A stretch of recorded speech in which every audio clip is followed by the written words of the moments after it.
नरेंद्र दामोदर दास मोदी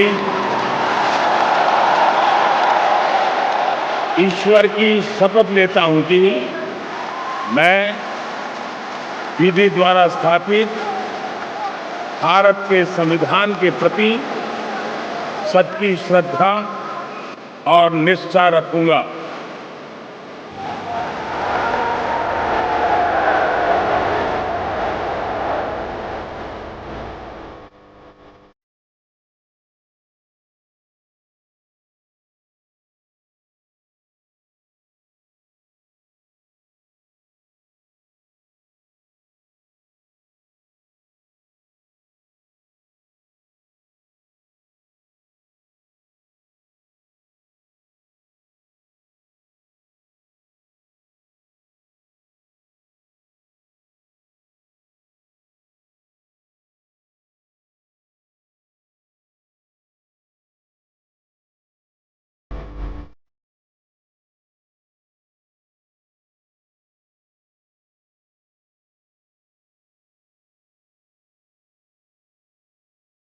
പണ്ടുപണ്ടേ കണ്ടും കേട്ടും ശീലിച്ച പ്രഹസനത്തെക്കുറിച്ചല്ല, പറഞ്ഞാൽ തീരാത്തത്ര വികസനത്തെക്കുറിച്ചാണ്.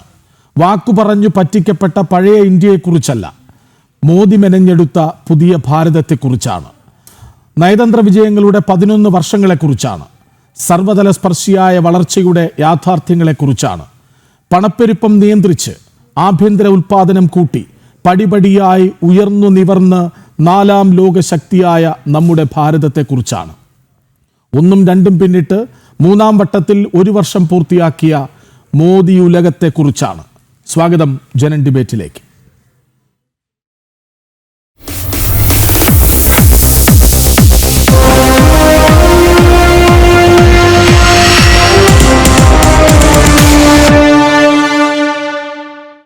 ചർച്ചയ്ക്കായി BJP നേതാവ് അഡ്വക്കേറ്റ് VP ശ്രീപത്മനാഭൻ, രാഷ്ട്രീയകാര്യ വിദഗ്ധൻ ഡോക്ടർ G ഗോപകുമാർ, സാമ്പത്തിക വിദഗ്ധരായ doctor Mary George, Ranjith Karthikeyan, Congress നേതാവ് അഡ്വക്കേറ്റ് PM നിയാസ് എന്നിവരൊപ്പം ചേരുന്നു. ആദ്യം ഡോക്ടർ G ഗോപകുമാർ, മോദിക്ക് മുൻപും ശേഷവും ഭാരതത്തെ നേരിൽ കണ്ട് വിലയിരുത്തി ശീലിച്ച ഒരാളാണല്ലോ അങ്ങ്.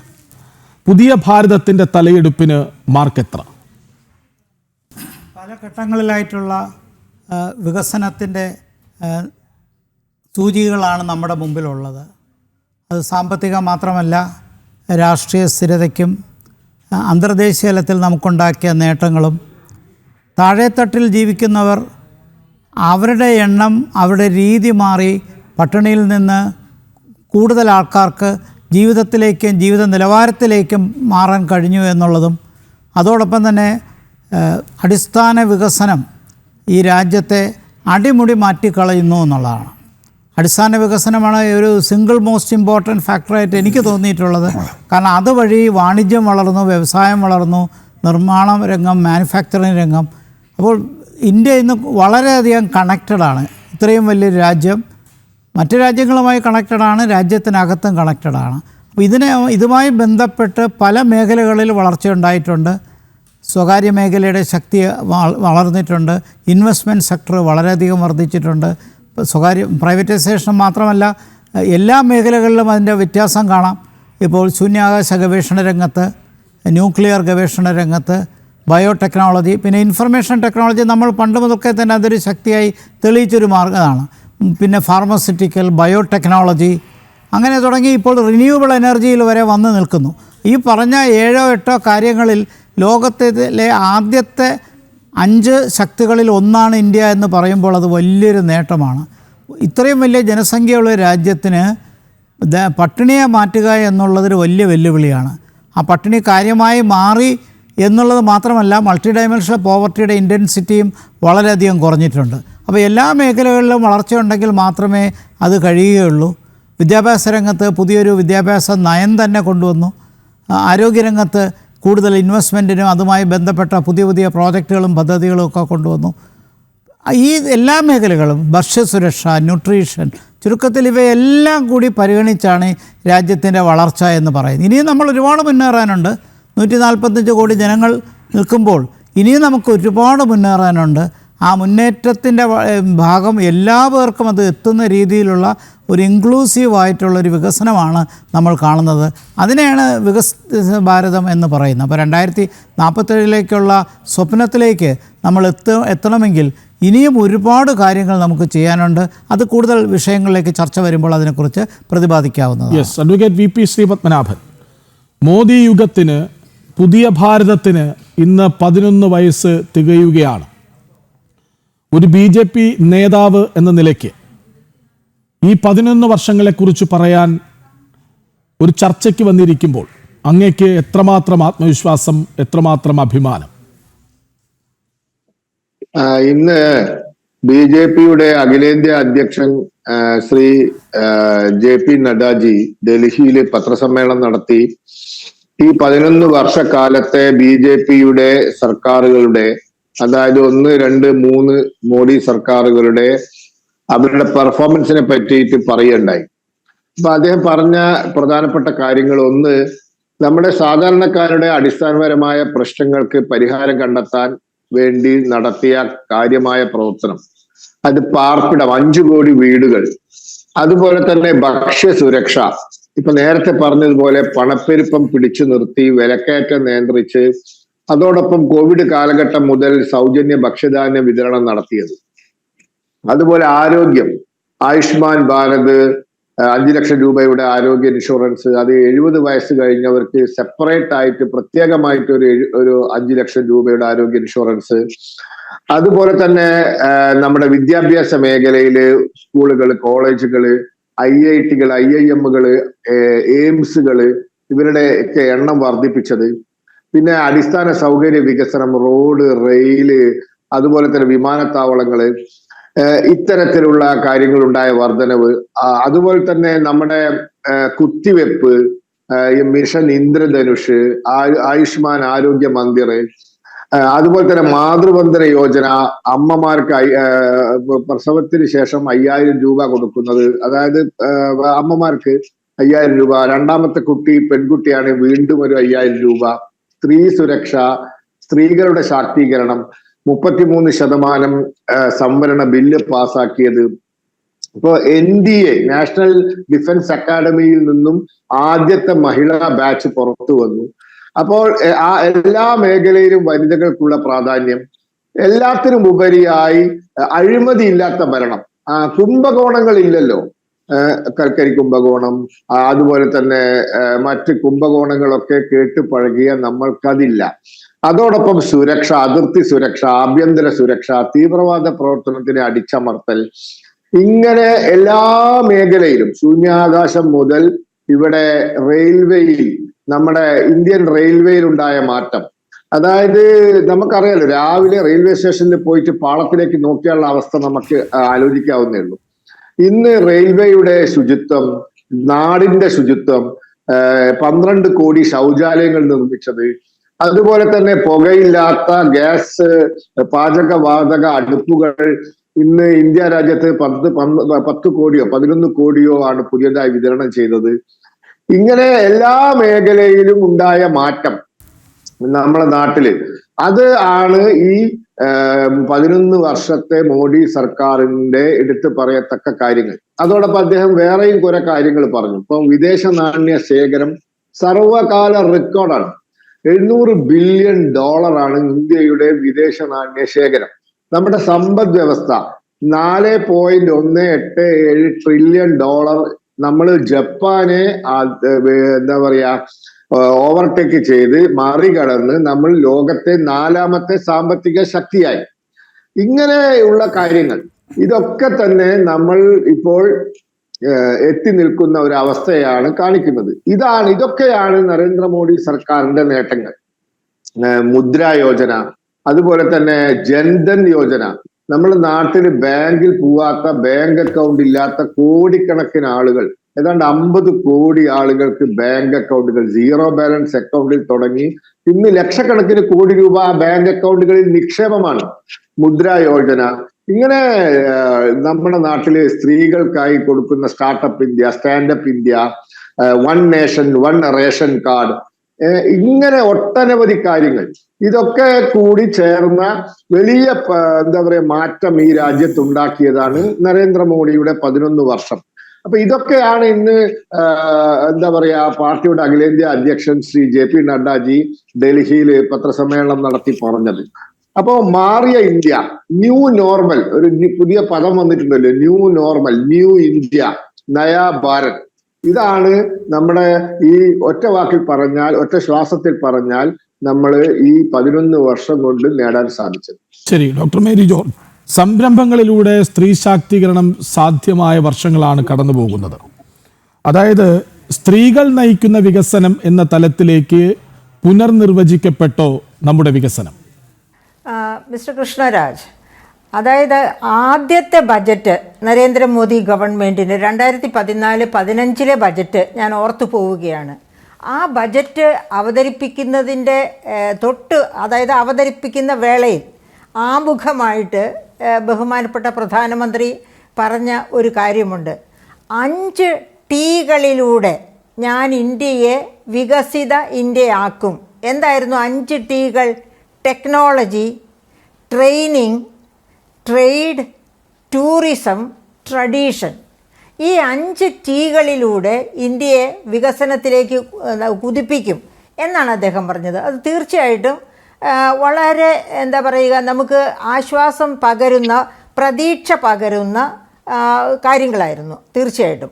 അത് കഴിഞ്ഞ് അദ്ദേഹം ആദ്യത്തെ ഒരു വിദേശ രാജ്യ അതായത് സന്ദർശനം അമേരിക്കയിൽ നടത്തി. ആദ്യത്തെ സന്ദർശനം അമേരിക്കയിലേക്കായിരുന്നു.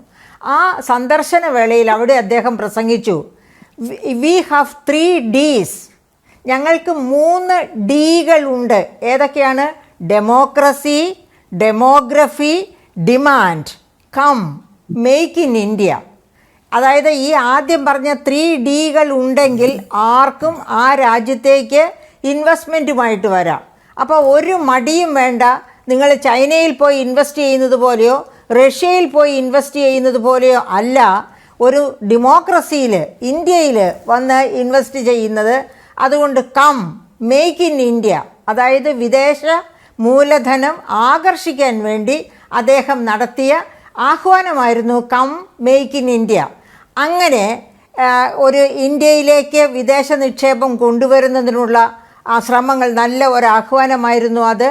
അങ്ങനെ പിന്നെ ആദ്യം പറഞ്ഞ ഈ 5 ടീകൾക്ക് തന്നെ പ്രാധാന്യം കൊടുത്തുകൊണ്ട് ടെക്നോളജിയിൽ ഒരു കുതിച്ചുചാട്ടം ഉണ്ടാവുക. നമ്മൾ ഓൾറെഡി ഇൻഫർമേഷൻ ടെക്നോളജിയിലൂടെ കുതിക്കുകയായിരുന്നു. ആ കുതിക്കലിന് ഒരു കുതിപ്പ് കൂടി കൊടുക്കത്തക്ക രീതിയിലാണ് ആ ടെക്നോളജി വിഭാഗത്തെ എല്ലാ മേഖലയിലും അദ്ദേഹം വളർത്തിയെടുക്കാൻ വേണ്ടി ആ ഒന്നാമത്തെ ബജറ്റ് വഴി തന്നെ ആരംഭം കുറിച്ചത്. അതുപോലെ ട്രെയിനിങ് കൊടുക്കാനുള്ള സൗകര്യങ്ങളും ഒക്കെ കൊണ്ടുവന്നിരുന്നു. അങ്ങനെയൊക്കെ കൊണ്ടുവന്ന് മുൻപോട്ട് പോയിട്ട് പോലും നമുക്ക് എന്തുമാത്രം മുന്നേറാൻ ഒത്തു, എന്തുമാത്രം പുതിയ ഇൻവെസ്റ്റ്മെൻറ്റ്സ് കൊണ്ടുവരാൻ ഒത്തു എന്നുള്ളതൊക്കെ വളരെ കൃത്യമായ രീതിയിൽ വിശകലനം ചെയ്യേണ്ടതാണ്. അത്രയുള്ള വിശകലനങ്ങൾ ഇവിടെ നടക്കുന്നുണ്ടോ എന്നെനിക്ക് സംശയമുണ്ട്. അങ്ങനെ എനിക്കൊരു സംശയം ഉണ്ടാകാനുള്ള പ്രധാനപ്പെട്ട കാരണം 2024 പിന്നെ ILOയുടെ ഒരു ഇൻ്റർനാഷണൽ ലേബർ ഓർഗനൈസേഷൻ്റെ ഒരു കണക്ക് പുറത്തു വന്നപ്പോൾ, അതായത് അന്താരാഷ്ട്ര തലത്തിൽ വിവിധ രാജ്യങ്ങളിലുള്ള തൊഴിലില്ലായ്മ നിരക്കിനെ പറ്റിയുള്ള പഠനം, ആ പഠനത്തിൻ്റെ റിപ്പോർട്ട് വന്നപ്പോൾ ഇന്ത്യയിൽ 82.08% അൺഎംപ്ലോയ്മെൻറ്റ്, അതായത് എഡ്യൂക്കേറ്റഡ് അൺഎംപ്ലോയ്മെൻറ്റ് ഉള്ളതായിട്ടാണ് ILO രേഖപ്പെടുത്തിയത്. അത് ഇന്ത്യയിലൊക്കെ ചർച്ച ചെയ്ത കാര്യമാണ്. അപ്പോൾ എന്തുകൊണ്ടാണ് അത്രയധികം അൺഎംപ്ലോയ്മെൻറ്റ്, അതായത് എഡ്യൂക്കേറ്റഡ് അതായത് പ്രീ ഡിഗ്രി ആൻഡ് എബവ് ഉള്ള അഭ്യസ്ത വിദ്യർക്കാണ് അത്രയും തൊഴിലില്ലായ്മ. അതുപോലെ നമുക്കറിയാം ഈ അടുത്തടുത്ത വർഷങ്ങളിൽ ഏതാണ്ട് ഒരു 4-5 വർഷത്തോളമായിട്ട് ഇന്ത്യയിൽ നിന്ന് ഗുജറാത്ത് മുതൽ മഹാരാഷ്ട്ര മുതലുള്ള കേരളത്തിൽ നിന്നും ഒക്കെ വലിയ തോതിൽ പിന്നെ പ്രീ ഡിഗ്രി കഴിയുമ്പോഴേ കുട്ടികൾ വെളിയിലേക്ക് പഠിക്കാൻ പോകുന്നു. അപ്പോൾ ഇവിടുത്തെ തൊഴിലില്ലായ്മ കുറവായതുകൊണ്ട്, അതുപോലെ നമ്മുടെ മോദി തന്ന ആ സന്ദേശം ടെക്നോളജി കൊണ്ട് ഞാൻ ഇന്ത്യയെ വികസിത ഇന്ത്യയാക്കും എന്ന് പറഞ്ഞാൽ അത് വേണ്ടത്ര തോതിൽ നടന്നില്ല. ഒരു പക്ഷേ അത് നമ്മുടെ ബഹുമാനപ്പെട്ട പ്രധാനമന്ത്രിയുടെ കുഴപ്പം എന്നല്ല ഞാൻ പറഞ്ഞു വരുന്നത്. അതായത് ഇത്ര വലിയ ഒരു ജനത 145 കോടി ജനങ്ങളുള്ള ഒരു രാജ്യത്ത് വേണ്ടത്ര തോതിൽ ടെക്നോളജി വികസിക്കണമെങ്കിൽ ഓരോ മന്ത്രാലയവും അതിൻ്റെ രീതിയിൽ തന്നെ പരിശ്രമിക്കണം. അങ്ങനെയുള്ള ആ പരിശ്രമം, അതുപോലെ ഓരോ സംസ്ഥാനവും അതിൻ്റേതായ കോൺട്രിബ്യൂഷൻ നടത്തണം. ആ തരത്തിലുള്ള കോൺട്രിബ്യൂഷൻസ് ഇന്ത്യയിൽ ഉണ്ടായിട്ടുണ്ടോ? ഉണ്ടെങ്കിൽ ILO പറഞ്ഞതുപോലെയുള്ള തൊഴിലില്ലായ്മയോ നാം കാണുന്നത് പോലെയുള്ള, അതായത് 1 ലക്ഷം കോടിയുടെ മുകളിലാണ് വിദ്യാർത്ഥികൾ, വിദേശത്തേക്ക് പഠിക്കാൻ പോകുന്ന വിദ്യാർത്ഥികൾ എടുത്തിരിക്കുന്ന വായ്പയുടെ തന്നെ കിട്ടാക്കടമായിട്ട് മാറിയിരിക്കുന്ന റിസർവ് ബാങ്ക് ഓഫ് ഇന്ത്യയുടെ വെബ്സൈറ്റിൽ നിന്ന്. അപ്പോൾ ആ തരത്തിലുള്ള നമ്മൾ പ്രതീക്ഷിച്ചത്ര വളരാൻ കഴിഞ്ഞോ?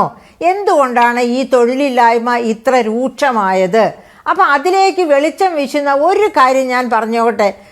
എനിക്ക് ബഹുമാനപ്പെട്ട നരേന്ദ്രമോദി ഭരണത്തോട് വലിയ ബഹുമാനം തന്നെയാണ്. അതോടൊപ്പം തന്നെ ചില കാര്യങ്ങൾ നമുക്ക് കൂട്ടിച്ചേർക്കേണ്ടതുണ്ട്. ഉദാഹരണം, റെയിൽവേയെ സ്വകാര്യവൽക്കരിക്കാൻ എടുത്ത തീരുമാനം. എന്താണ് റെയിൽവേ ഇന്ത്യക്ക് നൽകിയിരുന്നത്? ഏഷ്യയിലെ ഏറ്റവും കൂടുതൽ തൊഴിൽ ദാതാവായിരുന്നു ഇന്ത്യൻ റെയിൽവേ. 16 ലക്ഷത്തിലധികം സ്ഥിര തൊഴിലുകളാണ് 2010 വരെയുള്ള കാലത്ത് ഇന്ത്യൻ റെയിൽവേ നൽകിയിരുന്നത്. ആ ഇന്ത്യൻ റെയിൽവേ നിങ്ങൾ അഭിജിത് ബാനർജി, നമുക്ക് 2019 ഇന്ത്യയിലേക്ക് നോബൽ പ്രൈസ് കൊണ്ടുവന്ന അഭിജിത് ബാനർജിയുടെ what the economy needs now എന്ന ഒരു ഗ്രന്ഥമുണ്ട്, 2019 എഴുതിയ. ആ ഗ്രന്ഥം എടുത്ത് വായിച്ചു നോക്കിയാൽ അറിയാം ഇന്ത്യൻ റെയിൽവേയുടെ അവസ്ഥ എന്തായിരുന്നു 2010 വരെയുള്ള കാലഘട്ടത്തിൽ. ആ ഇന്ത്യൻ റെയിൽവേ സ്വകാര്യവൽക്കരിക്കാൻ, അലകും പിടിയും സ്വകാര്യവൽക്കരിക്കുക എന്ന ഒരു തീരുമാനത്തിലേക്ക് എത്തിയത് വിവേക് ദെബ്രോയ് റിപ്പോർട്ടാണ്. വിവേക് ദെബ്രോയ് മരിച്ചുപോയി, അദ്ദേഹത്തെ ഞാൻ കുറ്റപ്പെടുത്തുകയല്ല, ക്ഷമിക്കണം. പക്ഷേ അദ്ദേഹം നടത്തിയ ആ റിപ്പോർട്ട്, അതെന്താണ് ആ റിപ്പോർട്ടിൽ പറഞ്ഞിരിക്കുന്നത്? അതായത് എന്താണ്, റെയിൽവേ ബജറ്റ് നിർത്തലാക്കി, ഓർമ്മിക്കണം. അതുപോലെ തന്നെ റെയിൽവേയുടെ കൻറ്റീൻ, അതായത് റെയിൽവേക്ക് തന്നെ പാൻട്രി കാർ ഉണ്ടായിരുന്നു, അതിലെ ഭക്ഷണ രീതി ഉണ്ടായിരുന്നു. റെയിൽവേയിലെ തന്നെ ജോലിക്കാർ, ഉദ്യോഗസ്ഥരായിരുന്നു, അവിടെ സ്ഥിരം റിക്രൂട്ടഡ് ആകുന്നവരായിരുന്നു അതൊക്കെ പാചകം ചെയ്തിരുന്നതും സെർവ് ചെയ്തിരുന്നതും. അത് നിർത്തലാക്കാൻ പറഞ്ഞു, അത് നിർത്തലാക്കി. അതിനുശേഷമാണ് ഈ IRTCS, അതായത് ഇന്ത്യൻ റെയിൽവേയുടെ ക്യാൻറ്റീൻ സർവീസ് സ്വകാര്യവൽക്കരിച്ചു. ഇപ്പം നമുക്കറിയാം റെയിൽവേയിൽ യാത്ര ചെയ്യുന്നവർക്ക് അതിഭീകരമായ വില കൊടുക്കണം ഭക്ഷണത്തിന്. കൊടുത്താൽ തന്നെ പോയിസൺഡ് ആയിട്ടുള്ള ഫുഡാണ് പലപ്പോഴും കിട്ടുക. ടിക്കറ്റ് ഫെയർ ഒക്കെ ഒരുപാട് വർദ്ധിച്ചു. അങ്ങനെ അതായത് ഇന്ത്യൻ റെയിൽവേ എന്ന് പറഞ്ഞാൽ തൊഴിൽ സൃഷ്ടിക്കുക മാത്രമല്ല ചെയ്തിരുന്നത്, പാവപ്പെട്ടവർക്ക് യാത്ര ചെയ്യാനുള്ള ഒരു മീഡിയമായിരുന്നു. അതിനെ സ്വകാര്യവൽക്കരിച്ചു. അപ്പോൾ ഇത് തൊഴിലില്ലാതെയാകാനായിട്ട് നടത്തിയ, അത് മനഃപൂർവ്വം തൊഴിലില്ലാതാക്കണം എന്ന് വിചാരിച്ച് ചെയ്തതല്ല. പക്ഷേ ഇത്തരം ചില വികല നയങ്ങൾ തൊഴിലില്ലായ്മയുടെ ആക്കം കൂട്ടി. ILO അതൊന്നും പറയുന്നില്ല, പക്ഷേ ILO പറഞ്ഞ ആ കണക്കിലേക്ക് നമ്മൾ എത്തുന്നത് ഇങ്ങനെ ചിലതൊക്കെ നോക്കുമ്പോഴാണ്. അതുപോലെ വിമർശനങ്ങളും പരിഗണിക്കപ്പെടേണ്ടത് തന്നെയാണ്. ശ്രീ രഞ്ജിത്ത് കാർത്തികേയൻ, ആദ്യ ചോദ്യം എപ്പോഴും പൊതുവായ ഒന്നാകണമല്ലോ. എല്ലാവരെയും ഉൾക്കൊണ്ടതോ 11 വർഷങ്ങൾ? എനിക്ക് തോന്നുന്നു ഒരു ഭരണത്തിനും ഒരു ഡിഫക്റ്റ് ഇല്ലാത്തൊരു ഭരണം എന്ന് പറയുന്നത് നമുക്കൊരിക്കലും ആലോചിക്കാൻ പറ്റുന്ന ഒരാളല്ല. ഡെഫിനറ്റായിട്ടും ഈ പ്രൊഫസർ പറഞ്ഞതുപോലെ ചില കുഴപ്പങ്ങൾ ഉണ്ടായിട്ടില്ല. പക്ഷേ ആകെ ഒരു ടോട്ടലായിട്ട് നോക്കുകയാണെങ്കിൽ ഒരു ഫ്രജൈൽ 5 എന്ന് പറയുന്ന ഒരു സ്ഥലത്ത് നിന്ന് ഇന്ത്യൻ എക്കോണമി ഒരു സസ്റ്റെയിൻ ചെയ്യാൻ പോലും കഴിവില്ലാതെ ഫ്രജൈലായിട്ടുള്ളൊരു എക്കോണമിയിൽ നിന്ന് ഫാസ്റ്റസ്റ്റ് ഗ്രോയിങ് ലാർജ് എക്കോണമി എന്നുള്ള നിലയിലേക്ക് എത്തുവാണെങ്കിൽ ഡെഫിനറ്റായിട്ട് നമുക്ക് മനസ്സിലാക്കാം ഇതിൻ്റെ ഒരു ടോട്ടൽ ഒരു ഇമ്പാക്റ്റ് എന്ന് പറയുന്നത് വളരെ ചെറുതല്ല. ഭയങ്കരമായ ഒരു ഗ്രോത്ത് ആണ് ഈ പറയുന്ന കഴിഞ്ഞ ഒരു ദശകം കൊണ്ട് ഇന്ത്യക്ക്, ഭാരതത്തിന് അച്ചീവ് ചെയ്യാൻ പറ്റിയത്. അതിന് ഒരു ഡെഫിനിറ്റ് പോളിസി ഇൻ്റർവെൻഷൻ ആണ് ഇതിൻ്റെ ഒരു കാരണം. അപ്പോൾ ഇത് തുടക്കം മുതലേ നമ്മൾ നോക്കുകയാണെങ്കിൽ ഒരു ജൻധൻ യോജന, ഒരു ബാങ്കിങ് സെക്ടറിൽ തന്നെ ഒരു വിപ്ലവകരമായ ഒരു മാറ്റമുണ്ടാക്കുന്ന ഒരു ജൻധൻ യോജന ഉണ്ടായി. ഇപ്പോൾ ഇവിടെ നേരത്തെ പറയുണ്ടായി, നമ്മൾ 3Dയെ പറ്റി പറഞ്ഞു. അന്ന് ഒരു റോക്ക് സ്റ്റാർ പെർഫോമൻസ് ഒക്കെ പ്രധാനമന്ത്രി നടത്തിയിരുന്ന ആ സ്ഥലത്ത് വെച്ച് തന്നെ അദ്ദേഹം പറഞ്ഞത്, സീറോ ബാലൻസ് അക്കൗണ്ട് തുടങ്ങാനായിട്ട് ഞാൻ എൻ്റെ ജനതയുടെ അടുത്ത് പറഞ്ഞപ്പോൾ ഒരു 1000 കോടി രൂപയുടെ ബാലൻസാണ് അവർ നിക്ഷേപിച്ചത്. ഇന്ന് എനിക്ക് തോന്നുന്നു 54 കോടി അക്കൗണ്ടുകളാണ് ഇന്നുള്ളത്.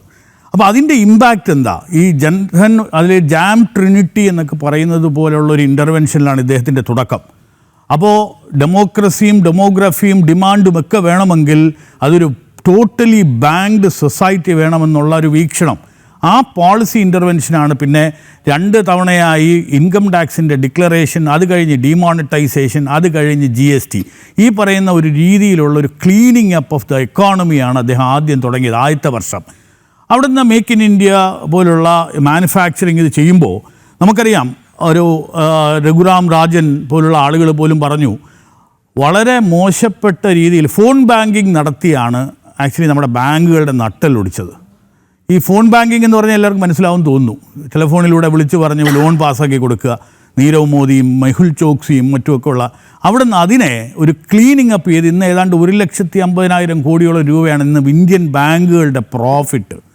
അപ്പോൾ ആ നിലയിലേക്ക് കൊണ്ടെത്തിക്കാനുള്ള പോളിസി ഇൻ്റർവെൻഷൻ, IBC ഈ ബാങ്ക്രപ്സി കോഡ് പോലുള്ള പോളിസി കൊണ്ടുവന്ന് കിട്ടാക്കടങ്ങൾ എഴുതി മാറ്റുകയും ബാക്കിയുള്ള കാര്യങ്ങളെയൊക്കെ ഒരു cleaning up of banking system നടത്തുകയുണ്ടായി.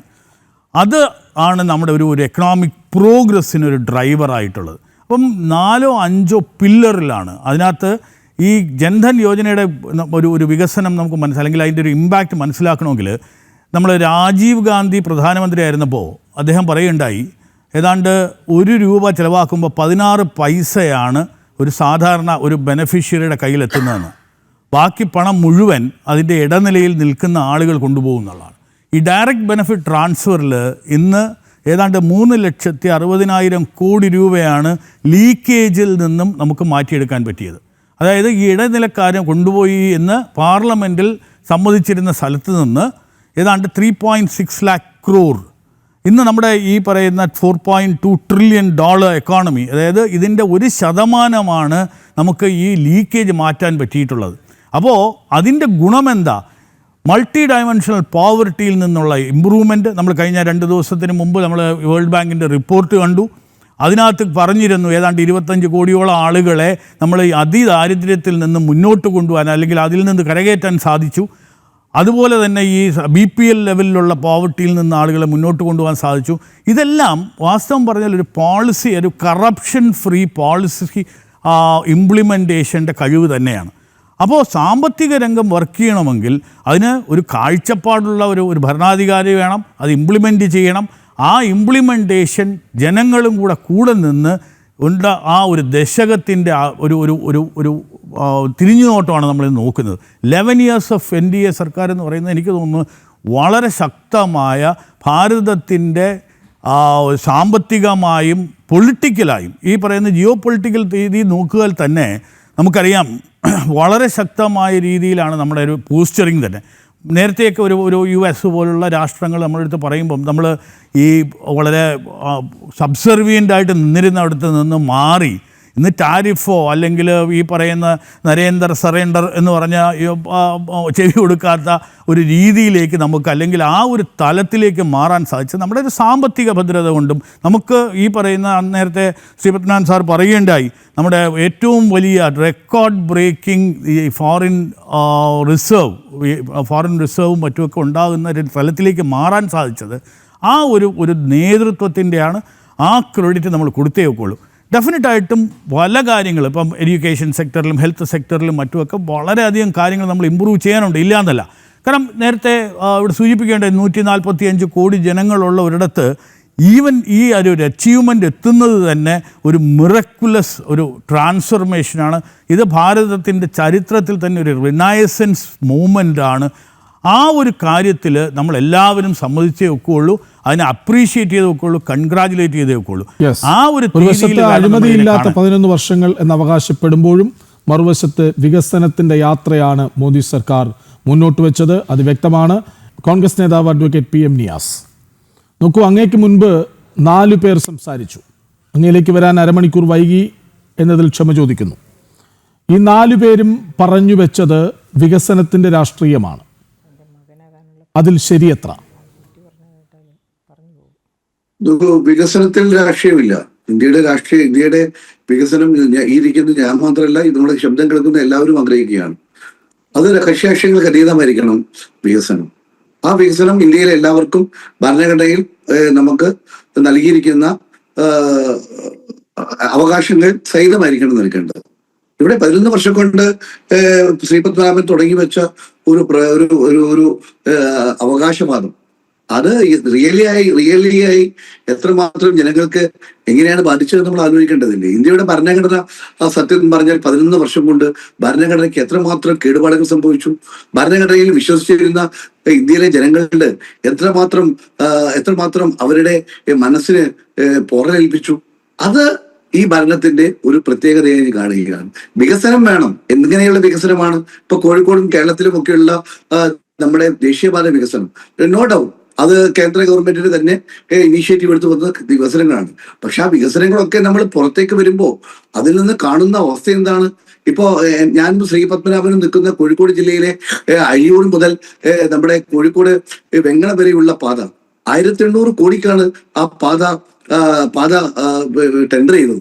ടെൻഡർ ചെയ്തത് മറ്റാർക്കുമല്ല, അദാനി കമ്പനിക്ക് ടെൻഡർ ചെയ്ത് അത് മറ്റൊരു അഹമ്മദാബാദ് കമ്പനിക്ക് അവര് മറിച്ചു കൊടുക്കുന്നു 950 കോടിക്ക്. ഒറ്റ ഇടപാട് ഒരു 45 കിലോമീറ്റർ നീളമുള്ള ഒരു ഭാഗത്ത് നിന്ന് മാത്രം 1000 കോടിയുടെ വെട്ടിപ്പാണ് അതുമായി ബന്ധപ്പെട്ട് പുറത്തു വന്നിരിക്കുന്നത്. ബലം എന്താണ്? ഇപ്പൊ കോഴിക്കോട് ജില്ലയിൽ ഞങ്ങൾ ഇന്ന് സമരമായിരുന്നു. എന്തായിരുന്നു സമരം കാരണം? കോഴിക്കോട് എല്ലാ ഭാഗങ്ങളിലും പൊട്ടിപ്പൊളിച്ചുകൊണ്ടിരിക്കുകയാണ്. കേരളത്തിലെ NH ആയിരുന്നല്ലോ നിങ്ങൾ. ഇപ്പൊ ഞാൻ ഇന്ന് മുഴുവൻ കാര്യങ്ങളും ശ്രദ്ധിച്ചു. പക്ഷേ ഭാഗ്യവശാലോ അല്ലെങ്കിൽ ബോധപൂർവമോ ശ്രീ പത്മനാഭൻ റോഡിനെ കുറിച്ചോ അല്ലെങ്കിൽ നാഷണൽ ഹൈവേയെ കുറിച്ചോ ഒരു അക്ഷരം പോലും പറഞ്ഞില്ല. പറയാൻ കഴിയാത്ത സാഹചര്യങ്ങൾ കേരളത്തിൽ പോലും ഉണ്ടായിരിക്കുന്നു. അപ്പോ അതേക്കുറിച്ച് PSC ഇന്ത്യയിലെ ഭരണഘടന ആസ്പദമായ ഒരു സ്ഥാപനമാണ്. ആ സ്ഥാപനത്തിലെ കണ്ടെത്തലുകളെ കുറിച്ച് അതിലെ ചെയർമാൻ KC വേണുഗോപാൽ പറഞ്ഞത് കേരളത്തിലെ ജനങ്ങൾ ഞെട്ടലോടുകൂടി കേട്ടത്. അത് ഇത്രയേറെ ക്രമക്കേടുകൾ, ഇന്ത്യയുടെ ഖജനാവിൽ നിന്നുള്ള പണം ഇങ്ങനെ മറ്റുള്ള ആളുകളുടെ പോക്കറ്റിലേക്ക് എത്തി ജനങ്ങളുടെ ജീവനും സ്വത്തിനും പോലും രക്ഷയില്ലാത്ത അവസ്ഥയിലേക്ക്, കാരണം യാത്ര ചെയ്യാൻ പോലും പറ്റാത്ത രീതിയിലുള്ള ഒരു അവസ്ഥയിലേക്ക് നാഷണൽ ഹൈവേ മാറ്റി കൊണ്ടുപോകുന്നത് ഒന്നുമില്ല. അത് പൂർണ്ണമായും അത് അഴിമതിക്കാണ്. പിന്നെ നിങ്ങൾ ഇവിടെ കൊട്ടിക്കൊഴിച്ച് 11 കൊല്ലം എന്തുകൊണ്ടാണ് നിങ്ങൾ പറയുന്നത്? 6 വർഷം നമുക്കറിയാമോ, ഒന്നാം നരേന്ദ്രമോദിയുടെ സർക്കാരിന്റെ കീഴിൽ നിങ്ങൾ വലിയ രീതിയിൽ പ്രചരണം നടത്തി ഇന്ത്യയിലെ കള്ളപ്പണം മുഴുവൻ രക്ഷപ്പെടുത്തുമെന്ന് പറഞ്ഞുകൊണ്ട് നോട്ട് വിരോധം നടത്തിയല്ലോ. എത്ര ശതമാനം നോട്ടാ വരാതിരുന്നത്? 0.0 കഴിഞ്ഞല്ലേ? ഒരു ശതമാനം പോലും നിങ്ങൾക്ക് കള്ളപ്പണം ഉണ്ട് എന്ന് കണ്ടെത്താൻ കഴിഞ്ഞില്ലല്ലോ. അപ്പോ അത് നിങ്ങളുടെ പാളിയതാണ്. പിന്നെ ഞാനൊരു കാര്യം ചോദിക്കട്ടെ, ഇവിടെ കർഷകര് ബഹുമാനനായ നമ്മുടെ ശ്രീപത്മനാഭൻ മാത്രമല്ല പലരും പറഞ്ഞല്ലോ, ഭക്ഷ്യസുരക്ഷ, കാർഷിക മേഖല, കർഷകർ, ഇന്ത്യയുടെ സമ്പത്ത് കർഷകരാണ്. ലോകത്തേക്ക് ഏറ്റവും കൂടുതൽ നമ്മൾ ഭക്ഷ്യധാന്യം കയറ്റുമതിയായി ചെയ്യുന്ന ഒരു രാജ്യമായി നമ്മൾ മാറിക്കൊണ്ടിരിക്കുകയാണ്. കർഷകരുടെ സ്ഥിതി എന്താ? കർഷക മാരണ ബില്ല് ആർക്കാണ് ഗുണം? കർഷകർക്ക് ഗുണമില്ല. ആ ഗുണം ആർക്കാണ്? അത് നിങ്ങളുടെ അദാനിമാർ ഉൾപ്പെടെയുള്ള നിങ്ങളുടെ കോർപ്പറേറ്റ് സഹയാത്രികർക്ക് വേണ്ടി ഇന്ത്യയിലെ മുഴുവൻ കർഷകരെയും കൊല ചെയ്യുവാനുള്ള തീരുമാനമായിക്കൊണ്ട് കർഷക മാരണ സമരം നടത്തിയപ്പോൾ 700ഓളം ആളുകൾ അവിടെ അവർ രക്തസാക്ഷികളായി മുന്നോട്ട് വന്നപ്പോഴും ചർച്ച ചെയ്യുവാൻ പോലും തയ്യാറായത് മുന്നോട്ട് പോയ ഒരു ഭരണകൂടത്തെ എന്ത് പവിത്രതയാണ് നൽകേണ്ടത്? പിന്നെ ഞാൻ ഒരു കാര്യം, ഇന്ത്യയുടെ ഭരണഘടനയിൽ ഏറ്റവും പ്രധാനപ്പെട്ട ഞാൻ ഉൾപ്പെടെയുള്ള ന്യൂനപക്ഷ സമുദായത്തിന്റെ സംരക്ഷണമാണ്. ആ ന്യൂനപക്ഷ സംരക്ഷണം നൽകുന്നില്ല എന്ന് മാത്രമല്ല അവർക്ക് പീഡനങ്ങളാണ്. അത് ഏതെല്ലാം തരത്തിലാണ്? NRCയുടെ പേരിൽ, അതുപോലെ പൗരത്വത്തിന്റെ പേരിൽ, ഏറ്റവും ഒടുവിൽ വഖഫിന്റെ പേരിൽ പോലും നിങ്ങൾ ഈ കാര്യങ്ങൾ മുന്നോട്ട് പോയിക്കൊണ്ടിരിക്കുകയാണ്. പിന്നെ മറ്റൊന്ന് നിങ്ങൾ പറയുന്നത് ആൾക്കൂട്ട കൊലപാതകങ്ങളാണ്. എന്തിന്റെ പേരിലാണ് ആൾക്കൂട്ട കൊലപാതകം നടത്തിയത്? നടത്തിയപ്പോൾ സർക്കാർ നോക്കുകുത്തിയായിരുന്നു. അത് ആൾക്കൂട്ട കൊലപാതകത്തിൽ മാത്രമാണോ? മണിപ്പൂരിലും സർക്കാർ നോക്കുകുത്തിയായിരുന്നു. ആ നോക്കുകുത്തിയായി 2 വർഷക്കാലം നീണ്ടു നിന്ന മണിപ്പൂരിലേക്ക് തിരിഞ്ഞു നോക്കാൻ പോലും മെനക്കെടാതെ ലോകം മുഴുവൻ ചുറ്റി സഞ്ചരിക്കുന്ന ഒരു സഞ്ചാരിയായി ഇന്ത്യയുടെ പ്രധാനമന്ത്രി ആയതാണോ ഇവിടെ 11 കൊല്ലത്തെ നേട്ടം? പിന്നെ നിങ്ങള് ഇവിടെ കോർപ്പറേറ്റുകൾക്ക് അതായത് ലോകം മുഴുവൻ ചുറ്റി നടക്കുന്നു എന്ന് പറഞ്ഞല്ലോ, അതിൻ്റെയൊക്കെ പരിണിത ഫലമല്ലേ യുക്രൈനും റഷ്യയും ഒരു യുദ്ധം പര്യവസാനിപ്പിക്കുന്നുവെങ്കിൽ അതിൽ മധ്യസ്ഥനാകാൻ ഏറ്റവും യോഗ്യനായ ഒരാൾ മോദിയാണ് എന്ന് പറഞ്ഞത്? എല്ലാ രാജ്യങ്ങളും ഇന്ത്യയെ സ്വീകരിക്കാൻ തയ്യാറായി നിൽക്കുന്നത് അതിൻ്റെയൊക്കെ പരിണിത ഫലമല്ലേ? റിസൾട്ടല്ലേ ലോകത്തെ ഏറ്റവും വലിയ 4ാമത്തെ ശക്തിയായി, സാമ്പത്തിക ശക്തിയായി ഇന്ത്യ മാറിയെന്നത്? അതൊരു റിസൾട്ട് അല്ലേ? കൃഷ്ണരാജ്, താങ്കൾ പറഞ്ഞത് നന്നായി, ഞാനത് വിട്ടുപോയനെ. നിങ്ങൾ മനസ്സിലാക്കേണ്ട ലോകത്തെ നാലാം സൈനിക രാജ്യമാണ് എന്ന്, അല്ലെങ്കിൽ മറ്റു രീതിയിലുള്ള നമുക്ക് മഹത്വമുണ്ട് എന്ന് പറയുന്ന ഇന്ത്യ ചരിത്രത്തിലാദ്യമായി ഇന്ത്യയിലെ കോൺഗ്രസ് സർക്കാർ കൊണ്ടുവന്നത് ഇന്ത്യയും പാകിസ്ഥാനും തമ്മിലുള്ള തർക്കങ്ങൾക്ക് മൂന്നാമതൊരു കക്ഷിയുടെ കാര്യമില്ല എന്ന് പറഞ്ഞുകൊണ്ട് എഗ്രിമെന്റ് തയ്യാറാക്കിയ എഗ്രിമെന്റിന് പോലും യാതൊരു വിലവും കൽപ്പിക്കാതെ ഇന്ത്യയും പാകിസ്ഥാനും തമ്മിൽ ഒരു സംഘർഷമുണ്ടായപ്പോ ആ സംഘർഷം ഏകപക്ഷീയമായി പ്രഖ്യാപിച്ചത് താങ്കൾ ഉദ്ദേശിക്കുന്ന നാലാം സംസ്ഥാനത്തിന്റെ ഏറ്റവും വലിയ അപ്പോസ്റ്റലനായ നരേന്ദ്രമോദി അല്ല. അങ്ങ് US ഇന്ത്യൻ പ്രസിഡന്റ് അങ്ങ് പ്രഖ്യാപിക്കുക, നിർത്തിക്കൊള്ളണം, ഒരു ഇത്തരം മണിക്കൂറുകൾ നിർത്തിക്കൊള്ളണം എന്ന് പറഞ്ഞപ്പോ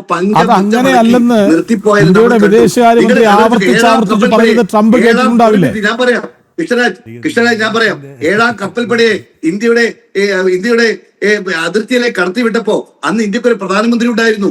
ആ പ്രധാനമന്ത്രി പറഞ്ഞെന്താ അറിയോ, 7ാം കപ്പൽപ്പടയായാലും 10ാം കപ്പൽപ്പടയായാലും നിങ്ങൾക്ക് എവിടെ വേണമെങ്കിലും കയറ്റിവിടാം, പക്ഷെ ഇന്ത്യയുടെ അതിർത്തിക്കുള്ളിൽ വന്നാൽ അത് തിരിച്ചു പോകണമെന്ന് ഇന്ത്യ തീരുമാനിക്കുമെന്ന് പറഞ്ഞ ഒരു പ്രധാനമന്ത്രി ഇന്ത്യയിൽ ഉണ്ടായിരുന്നു. അത് അമേരിക്കൻ പ്രസിഡന്റിനോട് പറഞ്ഞ ഒരു പ്രധാനമന്ത്രി ഉണ്ടായിരുന്നു. അമേരിക്കൻ പ്രസിഡന്റ് പ്രഖ്യാപിക്കുക ഇത് നിർത്തിക്കൊള്ളണം, പഞ്ചപുറ്റമടക്കി രാഖി രാമാനം നിർത്തിപ്പോയ ഇന്ത്യയുടെ സൈന്യത്തിനല്ല, ഇന്ത്യയുടെ ജനങ്ങൾക്ക് പോലും പ്രയാസമുണ്ടാക്കിയ ഒരു തീരുമാനമുണ്ടാക്കിയ ഒരു പ്രധാനമന്ത്രിയാ നിങ്ങൾ മഹത്വവൽക്കരിക്കുന്നത്.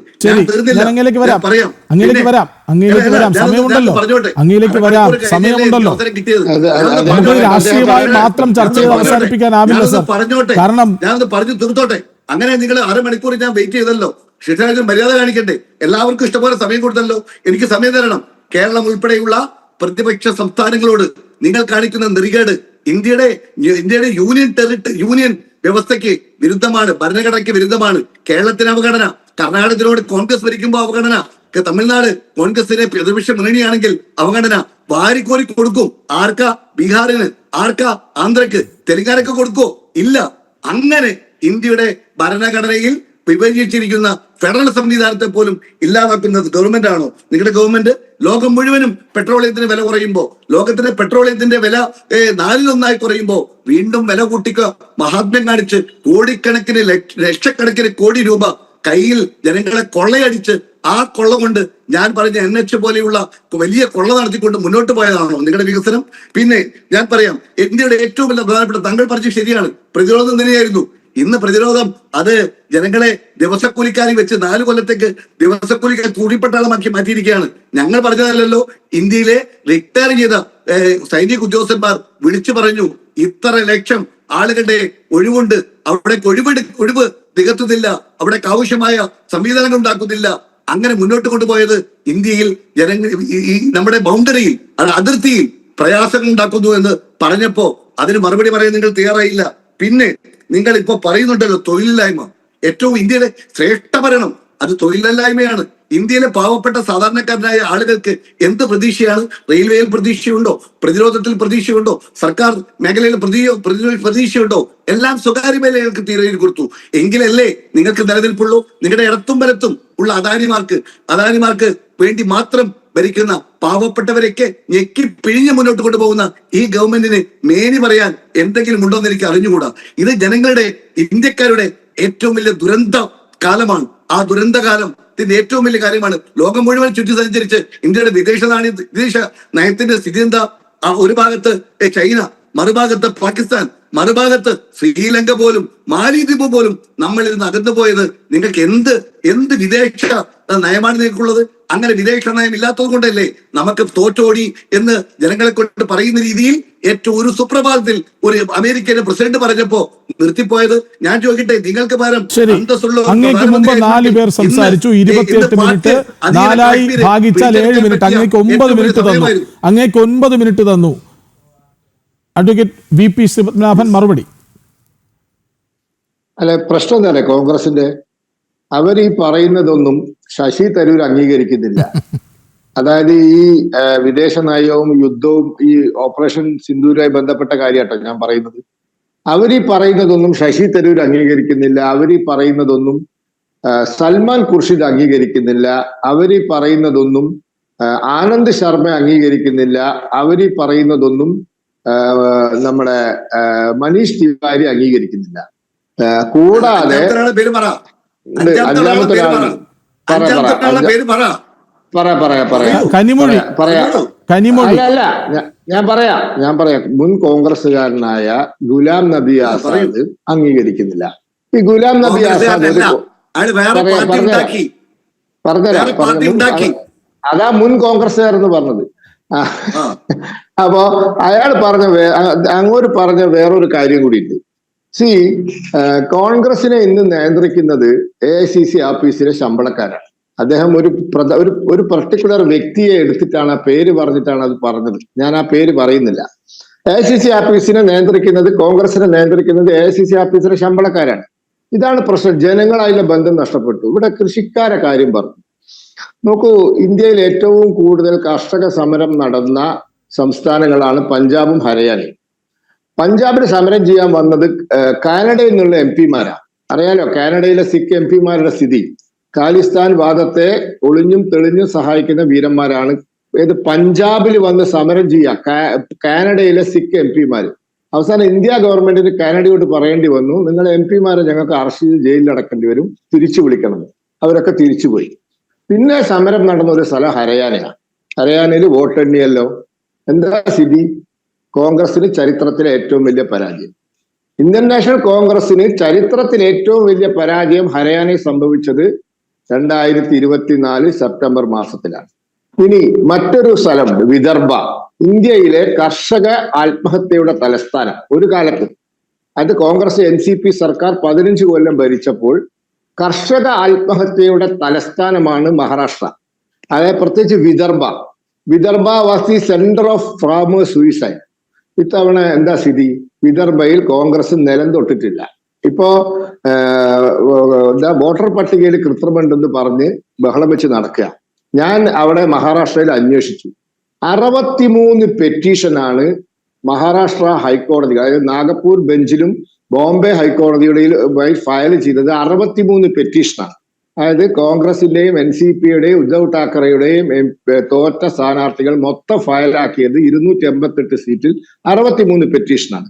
അതിൽ 10-30 പെറ്റീഷന്റെ കാരണം ഈ വോട്ടർ പട്ടികയിലെ കൃത്രിമമല്ല. എതിർ സ്ഥാനാർത്ഥി, അതായത് ജയിച്ച BJP ഏകനാഥ് ഷിൻഡെ, അജിത് പവാറുടെ ഒക്കെ MLA-മാർ അവരുടെ സ്വത്ത് വിവരം വെളിപ്പെടുത്തിയതിൽ തെറ്റ് കാണിച്ചിട്ടുണ്ട്. അവരുടെ പേരിലുള്ള ക്രിമിനൽ കേസുകൾ അഫിഡവിറ്റിൽ പറഞ്ഞതിൽ തെറ്റ് കാണിച്ചിട്ടുണ്ട് എന്നാണ് 10-30 പേരുടെ വാദം. അപ്പോ ഈ വോട്ടർ പട്ടികയും അതുപോലെ തന്നെ ഇലക്ട്രോണിക് വോട്ടിംഗ് മെഷീനുമായി ബന്ധപ്പെട്ട കേസ് വെറും 30 പേരാണ് കൊടുത്തത്. വെറും 30 പേരെ കേസ് തന്നെ കൊടുത്തിട്ടുള്ളൂ. ബാക്കി 30 പേര് കൊടുത്തത് മറ്റ് വ്യക്തിപരമായ കാര്യങ്ങളെ ചൊല്ലിയാണ്. അപ്പോ മഹാരാഷ്ട്രയിൽ തോറ്റു. ഞാൻ പറയാം, രാജ്യത്തിന്റെ തലസ്ഥാനമാണ് ഡൽഹി. ആ ഡൽഹി നഗരത്തിലെ, അതായത് ഡൽഹി സംസ്ഥാനത്തെ ന്യൂഡൽഹി അസംബ്ലി മണ്ഡലം ഒന്ന് നോട്ട് ചെയ്യണം. അതിന്റെ 40ാം നമ്പർ അസംബ്ലി മണ്ഡല, 70 അസംബ്ലി മണ്ഡലത്തിൽ 40ാം നമ്പർ അസംബ്ലി മണ്ഡലമാണ് ന്യൂഡൽഹി. അതിൽ നിർമ്മൻ ഭവൻ ഏരിയയിലെ 60ാം നമ്പർ ബൂത്ത് ഒന്ന് ഗൂഗിളിൽ പോയിട്ട് അല്ലെങ്കിൽ തെരഞ്ഞെടുപ്പ് കമ്മീഷന്റെ വെബ്സൈറ്റിൽ പോയിട്ട് പരിശോധിക്കാം. 60ാം നമ്പർ ബൂത്തിലാണ് രാഹുൽ ഗാന്ധി വോട്ട് ചെയ്യുന്നത്. അവിടെ മൊത്തം പോൾ ചെയ്തത് 586 വോട്ടാണ്, 586 വോട്ട്. BJPക്ക് കിട്ടിയത് 340, ആം ആദ്മി പാർട്ടിക്ക് കിട്ടിയത് 137. കോൺഗ്രസിന് രാഹുൽ ഗാന്ധിക്ക് അദ്ദേഹം വോട്ട് ചെയ്യുന്ന ന്യൂഡൽഹി അസംബ്ലി മണ്ഡലത്തിലെ 60ാം നമ്പർ ബൂത്തിൽ കിട്ടിയത് 49 വോട്ട്. 586 വോട്ട് പോൾ ചെയ്യുന്ന ഒരു ബൂത്തിൽ, രാഹുൽ ഗാന്ധിയുടെ മാതൃ ബൂത്തിൽ കോൺഗ്രസിന് 49 vote. That means Rahul Gandhi പറയുന്നത് അയാളുടെ അയൽവാസികൾ പോലും വിശ്വസിക്കുന്നില്ല, അയാളുടെ സ്വന്തം ബൂത്തുകാർ പോലും വിശ്വസിക്കുന്നില്ല എന്നാണ് സത്യം. 0 ഡൽഹിയിൽ കിട്ടിയത്. 7.42 വോട്ടാണ് ആ മണ്ഡലത്തിൽ, അതായത് ന്യൂഡൽഹി മണ്ഡലത്തിൽ കിട്ടിയത്. അപ്പോൾ ജനങ്ങൾ ആരെ കൂടിയ? ഞാനതാ ചോദിക്കുന്നത്, ജനങ്ങൾ ആരെ കൂടിയ? നിങ്ങൾ എന്തുകൊണ്ട് 3 തവണ തോറ്റു എന്ന് കോൺഗ്രസ് നേതൃത്വം ചിന്തിക്കുന്നില്ല? എന്തുകൊണ്ട് ശശി തരൂർ പരസ്യമായി വിദേശ രാജ്യത്ത് പോയിട്ടും ഇന്ത്യയിലും വന്ന് പറയുന്നു ഈ അമേരിക്ക പറഞ്ഞിട്ടല്ല ഇന്ത്യ വെടിനിർത്തിയത്, അത് പാകിസ്ഥാന്റെ DGMO നമ്മളോട് താണ് കേണ് പറഞ്ഞിട്ടാണ് എന്ന്? ഇപ്പൊ പാകിസ്ഥാൻ ഇന്ത്യയോട് താണ് കേണ് പറഞ്ഞു എന്നുള്ള യാഥാർത്ഥ്യം അംഗീകരിക്കാൻ എന്താ രാഹുൽ ഗാന്ധിക്ക് ഇത്ര ബുദ്ധിമുട്ട്? ഇത് തന്നെയാണ് ആനന്ദ് ശർമ്മ പറയുന്നത്, ഇത് തന്നെയാണ് മനീഷ് തിവാരി പറയുന്നത്, ഇത് തന്നെയാണ് ഇന്ത്യയുടെ വിദേശകാര്യ മന്ത്രിയായിരുന്ന സൽമാൻ ഖുർഷിദ് പറയുന്നത്, ഇത് തന്നെയാണ് അസാദുദ്ദീൻ ഒവൈസി പറയുന്നത്. ഒവൈസിയാണ് മുസ്ലിം രാജ്യങ്ങളിലേക്ക് പോയ സംഘങ്ങൾ കൂടെ പോയത്. അങ്ങനെ അവിടെയൊക്കെ പോയിട്ട് ഇതാണ് പറഞ്ഞത്. ഇത് തന്നെയാണ് ജോൺ ബ്രിട്ടാസ് പറയുന്നത്, ഇത് തന്നെയാണ് കരിമൊഴി പറയുന്നത്. അപ്പോ Congress is in A fix. Congress പറയുന്നത് അവരുടെ ഉള്ളിലുള്ളവർ ഉള്ള പ്രഗത്ഭരായ ആൾക്കാർ അംഗീകരിക്കുന്നില്ല, ഈ ഇന്ത്യ മുന്നണിക്കാർ അംഗീകരിക്കുന്നില്ല. ഇതാണ് സ്ഥിതി. പിന്നെ നാഷണൽ ഹൈവേയുടെ കാര്യം പറഞ്ഞു, ശരിയാണ്. ഈ രാജ്യത്ത് 70,000 കിലോമീറ്റർ നാഷണൽ ഹൈവേ ആണ് 11 കൊല്ലം കൊണ്ട് നിർമ്മിച്ചത്. 90,000 കിലോമീറ്റർ നാഷണൽ ഹൈവേ ആണ് നമ്മൾ സ്വാതന്ത്ര്യം കിട്ടിയിട്ട് 2014 വരെ നിർമ്മിച്ചത്. അതിനോട് ഒരു അഡീഷണൽ 70,000 കൂടി 11 കൊല്ലം കൊണ്ട് നിർമ്മിച്ചു. കേരളത്തിലെ കൂരിയാട് ഒരു ഭാഗമേ ഇടിഞ്ഞിട്ടുള്ളൂ, തളിപ്പറമ്പ് മണ്ണൊലിപ്പേ ഉള്ളൂ, ചില സ്ഥലത്ത് ക്രാക്കേ ഉള്ളൂ.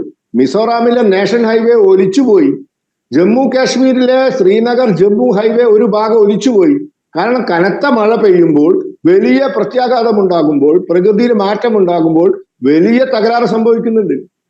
തലശ്ശേരി മാഹി ബൈപ്പാസ് നിർമ്മിക്കുമ്പോൾ ഒരു പാലം ഒന്നായി ഇടിഞ്ഞു പൊളിഞ്ഞു വീണു. അതൊക്കെ സ്വാഭാവികമാണ്. പക്ഷേ 70,000 കിലോമീറ്റർ നാഷണൽ ഹൈവേ, കേരളത്തിൽ 644 കിലോമീറ്റർ നാഷണൽ ഹൈവേയിൽ 8-10 സ്ഥലത്താണ് കുഴപ്പങ്ങളുള്ളത്. 644 കിലോമീറ്റർ. എന്തുകൊണ്ട് ഇന്ത്യയിൽ ഇത് സാധിച്ചില്ല? പിന്നെ ഇവിടെ പട്ടാളത്തെ പറ്റി പറഞ്ഞു. 1 റാങ്ക് 1 പെൻഷൻ. 1971 ഇന്ദിരാഗാന്ധി ബംഗ്ലാദേശ് യുദ്ധം കഴിഞ്ഞ് ഇന്ത്യ വിജയിച്ചപ്പോൾ പട്ടാളക്കാർക്ക് കൊടുത്ത വാഗ്ദാനമാണ് OROP, 1 റാങ്ക് 1 പെൻഷൻ. 45 വർഷങ്ങൾക്ക് ശേഷം 2015 നരേന്ദ്രമോദിയാണ് 1 റാങ്ക് 1 പെൻഷൻ നടപ്പിലാക്കിയത്. ഇപ്പൊ കോൺഗ്രസ് കുറെ സത്യങ്ങൾ മനസ്സിലാക്കണം. അപ്പൊ കൃഷിക്കാർ നിങ്ങളെ കൂടെയല്ല, എക്സ് മിലിറ്ററിക്കാരോ പട്ടാളക്കാരോ നിങ്ങളെ കൂടെയല്ല, നിങ്ങളുടെ സഖ്യകക്ഷികൾ പോലും നിങ്ങൾ പറയുന്നത് അംഗീകരിക്കുന്നില്ല, നിങ്ങളുടെ പാർട്ടിക്കകത്തെ പ്രഗത്ഭ നേതാക്കന്മാർ പോലും ഇത് അംഗീകരിക്കുന്നില്ല. ഇപ്പൊ Congress is in A fix. അതുകൊണ്ട് കോൺഗ്രസിന്റെ ഈ ആരോപണങ്ങൾ മഹാരാഷ്ട്രയിലെ തെരഞ്ഞെടുപ്പുമായി ബന്ധപ്പെട്ട ആരോപണങ്ങളായി അത്ര ലൈറ്റായിട്ട് എടുത്താൽ മതി. കാരണം കോടതിയിൽ പോയി കേസ് കൊടുക്കാതെ പത്രസമ്മേളനം നടത്തി ആരോപണം ഉന്നയിച്ചിട്ട് എന്താ കാര്യം? തെരഞ്ഞെടുപ്പ് ഫലം പ്രഖ്യാപിച്ചിട്ട് 4-5 മാസമായി. ഇത് പ്രഖ്യാപിച്ച് 30 ദിവസത്തോട് കേസ് കൊടുക്കണം എന്നാണ്. ആകെ 63 കേസാണ് കൊടുത്തത്. അതിൽ 30 കേസാണ് ഇലക്ഷൻ വോട്ടേഴ്സ് ലിസ്റ്റുമായിട്ടും EVM ആയിട്ടും ബന്ധപ്പെട്ടത്. ബാക്കി 30 കേസ് വ്യക്തിപരമായ കാരണങ്ങളല്ല. അപ്പോ കോൺഗ്രസ് എന്ന് പറയുന്നത് ആശയക്കുഴപ്പത്തിലാണ്. രാഹുൽ ഗാന്ധിയുടെ നേതൃത്വത്തിൽ തെക്കോട്ടാണോ വടക്കോട്ടാണോ കിഴക്കോട്ടാണോ പോകേണ്ടതെന്ന് അറിയാതെ ഒരു ക്രോസ് റോഡ്സ് നിൽക്കാൻ ആരോപണങ്ങളൊക്കെ ഉന്നയിക്കാം. പക്ഷെ രാജ്യത്ത് നടക്കുന്ന മാറ്റം വളരെ വ്യത്യസ്തമാണ്. അതിന് ഏറ്റവും വലിയ തെളിവ് നമ്മുടെ പണപ്പെരുപ്പം. ഞാൻ അങ്ങയിലേക്ക് വരാം. ഡോക്ടർ ജി ഗോപകുമാർ, നമുക്കിങ്ങനെ വികസനവും രാഷ്ട്രീയവും രണ്ടായി പറഞ്ഞു പോകാം, ഒരുമിച്ച് പറയാം. ഈ രാഷ്ട്രീയത്തിലേക്ക് കൂടി നമ്മൾ വരണമല്ലോ. ഈ 11 വർഷത്തിനിടെ ഒരു വശത്ത് വികസന രാഷ്ട്രീയം, മറുവശത്ത് രാഷ്ട്രീയം തന്നെ എടുത്താൽ ഡൽഹിയിൽ ആം ആദ്മി പാർട്ടിയെ പൊളിച്ചത്, ഹരിയാനയിൽ വിജയത്തുടർച്ച, മഹാരാഷ്ട്ര വിജയം തിരിച്ചുപിടിച്ചത്. നോക്കൂ, ഒരു വിഭാഗം ശിവസേനയെ, ഒരു വിഭാഗം NCPയെ ഒക്കെ അടർത്തി മാറ്റിയത്. അപ്പോൾ രാഷ്ട്രീയമായ തന്ത്രജ്ഞതയിലും മോദിയും അമിത്ഷായും ഒക്കെ ഒരു പടി മുന്നിലാണ് എന്ന കാര്യത്തിൽ ഒരു തർക്കവും വേണ്ട എന്ന് സൂചിപ്പിക്കുന്നുണ്ടോ കഴിഞ്ഞ ഒരു പതിറ്റാണ്ട്? നമ്മുടേത് ഒരു പാർലമെൻ്ററി ജനാധിപത്യ സംവിധാനത്തിലുള്ള ഒരു അർദ്ധ ഫെഡറൽ രാഷ്ട്രമാണ്. ഈ ഘടകങ്ങളെല്ലാം ഈ കക്ഷി രാഷ്ട്രീയത്തിൻ്റെ പ്രവർത്തനങ്ങളിൽ വരുന്നുള്ളത് വ്യക്തമാണ്. ഇപ്പോൾ തന്നെ താങ്കൾ ചൂണ്ടിക്കാണിച്ച കാര്യത്തിൽ രാജ്യത്തുള്ള ദേശീയ പാർട്ടികളുടെ കാര്യം തന്നെ എടുത്തു കഴിഞ്ഞാൽ BJPയും കോൺഗ്രസും കഴിഞ്ഞാൽ ബാക്കിയുള്ള 4 പ്രധാനപ്പെട്ട ദേശീയ കക്ഷികളെന്ന് പറയുന്നത് CPM ഉണ്ട്, നാഗാലാൻഡ് പീപ്പിൾസ് പാർട്ടിയുണ്ട്, ആം ആദ്മി പാർട്ടിയുണ്ട്, നാഷണലിസ്റ്റ് കോൺഗ്രസ് പാർട്ടിയുണ്ട്. ഇത് ഇലക്ഷൻ കമ്മീഷൻ്റെ സൈറ്റിൽ തന്നെ ഈ 4 പാർട്ടികളുടെ വോട്ടിംഗ് ശതമാനം 2 മുതൽ 5% നിൽക്കുന്നത്. അപ്പോൾ ആകെ അടിസ്ഥാനപരമായിട്ട് കോൺഗ്രസും BJPയും ആണ് രാജ്യത്തിലെ ഏറ്റവും വലിയ ദേശീയ പാർട്ടികൾ. അത് കഴിഞ്ഞാൽ ബാക്കിയുള്ളത് ഇൻസിഗ്നിഫിക്കൻ്റായിട്ട് മാറി എന്നുള്ളതാണ്. മറ്റ് പല പാർട്ടികൾ ദേശീയ പാർട്ടികളാവുകയും അല്ലാതാവുകയും ചെയ്യും. ഇതെല്ലാം നിൽക്കുന്നത് നമ്മുടെ രാജ്യത്തിൻ്റെ, ഇത്രയും വലിയൊരു രാജ്യത്തിൻ്റെ രാഷ്ട്രീയത്തിനകത്ത് ഫെഡറൽ രാഷ്ട്രീയവും ദേശീയ രാഷ്ട്രീയവും ബലാബലം നിൽക്കുന്ന ഒരു പശ്ചാത്തലത്തിൽ നിന്നാണ് ഞാൻ ഈ പറയുന്നത്. ഇന്നിപ്പോൾ BJPക്ക് 18 സംസ്ഥാനങ്ങളിൽ നേരിട്ട് ഭരണമുണ്ട്, 28 സംസ്ഥാനങ്ങളിൽ പിന്നെ പ്രാദേശിക പാർട്ടികൾ ഭരിക്കുന്ന അപൂർവം ചില പശ്ചിമ ബംഗാളും തമിഴ്നാടുമൊക്കെ നമ്മുടെ മുമ്പിലുണ്ട്. പക്ഷേ ഇവിടുത്തെ സാഹചര്യത്തിൽ ദേശീയ തിരഞ്ഞെടുപ്പ് വരുമ്പോൾ ജനങ്ങൾ അത് വ്യക്തമായിട്ട് തന്നെ ഒരു നാഷണൽ പ്രയോറിറ്റിക്ക് പ്രാധാന്യം കൊടുത്ത് രാജ്യത്തിൻ്റെ ദിശയും വിഷനും എല്ലാം പരിഗണിച്ച് രാജ്യത്തിൻ്റെ സ്ഥിരതയും വളർച്ചയും വിദേശ നയവും ഇനി അങ്ങോട്ടുള്ള കാലഘട്ടവും എല്ലാം പരിഗണിച്ച് ഒരു പാർട്ടിക്ക് ഭൂരിപക്ഷം കൊടുക്കുന്നുണ്ടെങ്കിൽ അത് ആ പാർട്ടിയിൽ ജനങ്ങൾക്ക് വിശ്വാസമുള്ളത് കൊണ്ടാണ്. സംസ്ഥാനങ്ങളുടെ കാര്യത്തിൽ 18 എണ്ണത്തിലുണ്ട്, 10 എണ്ണത്തിലില്ല. ഈ 10 എണ്ണത്തിനകത്ത് കോൺഗ്രസ്സിന് കഷ്ടിച്ച് 3-4 സംസ്ഥാനങ്ങളിൽ മാത്രമേ ഉള്ളൂ എന്നുള്ളത് നമ്മുടെ മുമ്പിൽ അറിയാം. അപ്പോൾ അതാത് പ്രാദേശിക തലത്തിലുള്ള വരുമ്പോൾ അതിൻ്റേതായ ഒരു ഡയമെൻഷനുണ്ട്. പക്ഷേ രണ്ടും ആയിക്കൊള്ളട്ടെ, ഈ രണ്ട് ദിശയിൽ കൂടിയുള്ള ദേശീയ രാഷ്ട്രീയവും സംസ്ഥാന രാഷ്ട്രീയവും നിൽക്കുമ്പോഴും വികസനത്തിൻ്റെ കാര്യത്തിൽ ഒരു സഹകരണാത്മകമായ ഒരു കാഴ്ചപ്പാട് വേണമെന്നുള്ളതാണ്. ആ സഹകരണാത്മക കാഴ്ചപ്പാടുണ്ടെങ്കിൽ മാത്രമേ നമുക്ക് മുന്നോട്ട് പോകാൻ പറ്റുള്ളൂ. അത് മനസ്സിലാക്കി ഒരു ഫെഡറൽ സംവിധാനത്തിനകത്ത് ഒരു കോപ്പറേറ്റീവ് ഫെഡറൽ ഡെവലപ്മെൻറ്റാണ് കൊണ്ടുവരേണ്ടത്. തികച്ചും മാറി നിന്ന് ഒറ്റപ്പെട്ട് നിൽക്കുന്നൊരു സാഹചര്യം പറ്റില്ല. കേരളത്തിൽ പോലും കേന്ദ്ര ഗവൺമെൻറ്റുമായി പല കാര്യങ്ങളിലും ഒരുമിച്ച് പോകുന്നൊരു സാഹചര്യം കാണാം. തമിഴ്നാട്ടിലും ഇപ്പോൾ അത് കാണുന്നുള്ളൂ. അങ്ങനെ അപ്പോൾ ഇനിയുള്ള വികസനത്തിൻ്റെ കാര്യത്തിൽ അങ്ങനെ ഒരു കാഴ്ചപ്പാടാണ് എടുക്കേണ്ടത്. അതേസമയം ഭരിക്കുന്ന പാർട്ടിക്ക് അതൊരു മുന്നണിയായി മാറി ആ മുന്നണിയുടെ ഭൂരിപക്ഷത്തിൽ വന്ന ഒരു പശ്ചാത്തലം, അതിൻ്റെ ഫലമായി തീർച്ചയായിട്ടും പ്രധാനപ്പെട്ട രണ്ട് കക്ഷികൾക്ക് സ്വാധീനമുള്ളതിൻ്റെ അവരുടേതായ സ്വാധീനം പണ്ടും ഉണ്ടായിട്ടുണ്ട്. മൻമോഹൻ സിംഗ് ഭരിക്കുമ്പോൾ തമിഴ്നാട്ടിൽ DMK എന്തോരം കാര്യങ്ങളാണ് വെൽഫെയർ ബെനിഫിറ്റ്സ് എന്ന് പറഞ്ഞ് കൊണ്ടുപോയെന്നറിയാമോ? അതെല്ലാം കൊണ്ടുപോയത്. അപ്പോൾ ഇത്തരത്തിലുള്ള ഫെഡറൽ രാഷ്ട്രീയത്തിന് അതിൻ്റേതായൊരു ഡയമെൻഷൻ ഉണ്ട് എന്നുള്ളതാണ്. അതേസമയം ഇനിയിപ്പോൾ സെൻസസ് വരുന്നുണ്ട്, നമുക്ക് ചർച്ച ചെയ്യാനായിട്ട് ഡീലിമിറ്റേഷൻ ഇഷ്യൂ ഉണ്ട്, പല കാര്യങ്ങളും നമുക്ക് മുന്നോട്ട് പോകാനുണ്ട്. കാസ്റ്റ് സെൻസസ് വരുന്നുണ്ട്. ഇവയെല്ലാം രാജ്യത്തിൻ്റെ വളർച്ചയുമായി ബന്ധപ്പെട്ട കാര്യങ്ങളാണ്. അപ്പോൾ താങ്കൾ പറഞ്ഞത് ശരിയാണ്. പക്ഷേ ഇത് രാഷ്ട്രീയത്തെ മാറ്റി നിർത്തി വികസനം മാത്രമാക്കാൻ പറ്റില്ല. വികസനത്തിൻ്റെ കാര്യത്തെ രാഷ്ട്രീയത്തിൽ മുക്കിക്കൊല്ലാനും പാടില്ല. ഇത് രണ്ടും തമ്മിൽ ഒരു ഹാർമണി വേണം. അതൊരു കോമ്പറ്റീറ്റീവ് ആയാലും കുഴപ്പമില്ല, ഒരു മത്സരാധിഷ്ഠിതമായാലും കുഴപ്പമില്ല. ക്ഷേമ പെൻഷനുകൾ ഉൾപ്പെടെ വെൽഫെയർ ബെനിഫിറ്റ്സ് ഉൾപ്പെടെ അത് കൊണ്ടുവരുന്നൊരു രാഷ്ട്രീയം. അപ്പോൾ ഇവിടെ നമുക്ക് വ്യക്തമാണ് BJPയുടെ ഭരണം ഈ ഒരു വലിയ രീതിയിൽ രാജ്യത്ത് മാറ്റങ്ങൾ കൊണ്ടുവരുന്നു, വ്യക്തമായ ദിശ കൊണ്ടുവരുന്നു. അതോടൊപ്പം എതിർപ്പുള്ള ഭരണം അതിൻ്റേതായ കാഴ്ചപ്പാട് കൊണ്ടുവരുന്നു. ഈ കഴിഞ്ഞ തെരഞ്ഞെടുപ്പിൽ അത് ഒരു പരിധിവരെ കണ്ടതാണ്. പിന്നീട് അത് കഴിഞ്ഞ പാർലമെൻറ്റിൽ ഇന്ത്യ സഖ്യത്തിന് അതുപോലത്തെ ഒരു യൂണിറ്റി കൊണ്ടുവരാൻ കഴിയുന്നില്ല. അതൊക്കെ നമുക്ക് കാണേണ്ടതാണ്. ഇവിടെ ചൂണ്ടിക്കാണിച്ച പോലെ വിദേശ നയത്തിൻ്റെ കാര്യത്തിൽ കോൺഗ്രസ് പാർട്ടിക്ക് അകത്ത് തന്നെ അഭിപ്രായ വ്യത്യാസങ്ങൾ വരുന്നു. അപ്പോൾ ഇതെല്ലാം നമുക്ക് പരിഗണിച്ചു വേണം വികസനത്തിൻ്റെ കാഴ്ചപ്പാട് മുന്നോട്ട് കൊണ്ടുപോകാൻ. ശരി, ഡോക്ടർ മേരി ജോർജ്, ഒരു ഇന്ത്യയിൽ നിന്ന് പുതിയ കാലത്തെ തിരിച്ചറിയുന്ന ഡിജിറ്റൽ ഇന്ത്യയിലേക്കുള്ള ഒരു പാച്ചിലുണ്ടല്ലോ, അതിലെത്രമാത്രം വിജയിച്ചു മോദിയും ഭരണകൂടവും? അതായത് ഡിജിറ്റൽ ഇന്ത്യയിലേക്കുള്ള ആ കുതിച്ചുചാട്ടത്തിലെ ഇന്ത്യയും മോദിയും ഭരണകൂടവും എങ്ങനെ വിജയിച്ചു, അവിടെയാണ് ഇതുവരെ നമുക്ക് ഒരു നല്ല ചുവട് വയ്ക്കാൻ പറ്റാതെ വന്നിട്ടുള്ളത്. നമുക്ക് ഒരുപാട് സ്പേസ് അച്ചീവ്മെൻറ്റ്സ് ഉണ്ടായിട്ടുണ്ട്. പക്ഷേ ഡിജിറ്റൽ സിസ്റ്റത്തിലേക്കുള്ള ഈ അതായത് ഈ ചുവടുമാറ്റം, ആ ചുവടുമാറ്റത്തിനൊപ്പം ചുവട് മാറാൻ ഇന്ത്യക്ക് കഴിഞ്ഞിട്ടില്ല. അതുകൊണ്ടാണ് ഞാൻ നേരത്തെ സൂചിപ്പിച്ചതുപോലെ ഇൻ്റർനാഷണൽ ലേബർ ഓർഗനൈസേഷൻ പറഞ്ഞ 82.08% തൊഴിലില്ലായ്മ ഇന്ത്യയിലുണ്ട് എന്ന് വന്നിരിക്കുന്നത്. തീർച്ചയായിട്ടും അതിലേക്ക് വേണ്ട പല സ്റ്റെപ്സും നരേന്ദ്രമോദി ഗവൺമെൻറ് വെച്ചുകൊണ്ടിരിക്കുകയാണ്. പക്ഷേ അത് ഈ രാജ്യത്തിലെ ജനസംഖ്യയുമായി താരതമ്യപ്പെടുത്തുമ്പോൾ യൂത്തുമായിട്ട്, അതായത് നമുക്കറിയാം ലോകരാജ്യങ്ങളിൽ ശരാശരി പ്രായം 28 വയസ്സിൽ നിൽക്കുന്ന രാജ്യമാണ് ഇന്ത്യ. ഒന്നാമത്തെ ജനസംഖ്യയാണ്. അതേസമയത്ത് നമ്മുടെ അന്ന് അത് കഴിഞ്ഞ അതിൻ്റെ അങ്ങ് 2023 മെയ്യിലാണ് നമ്മൾ ഒന്നാമത്തെ ജനസംഖ്യയായി മാറുന്നത്. അന്ന് നരേന്ദ്രമോദി, നമ്മുടെ ബഹുമാനപ്പെട്ട പ്രധാനമന്ത്രി തന്നെ പറഞ്ഞിരുന്നു, നമ്മുടെ ശരാശരി പ്രായം ഏറ്റവും അഭികാമ്യമായ 28 വയസ്സാണെന്ന്.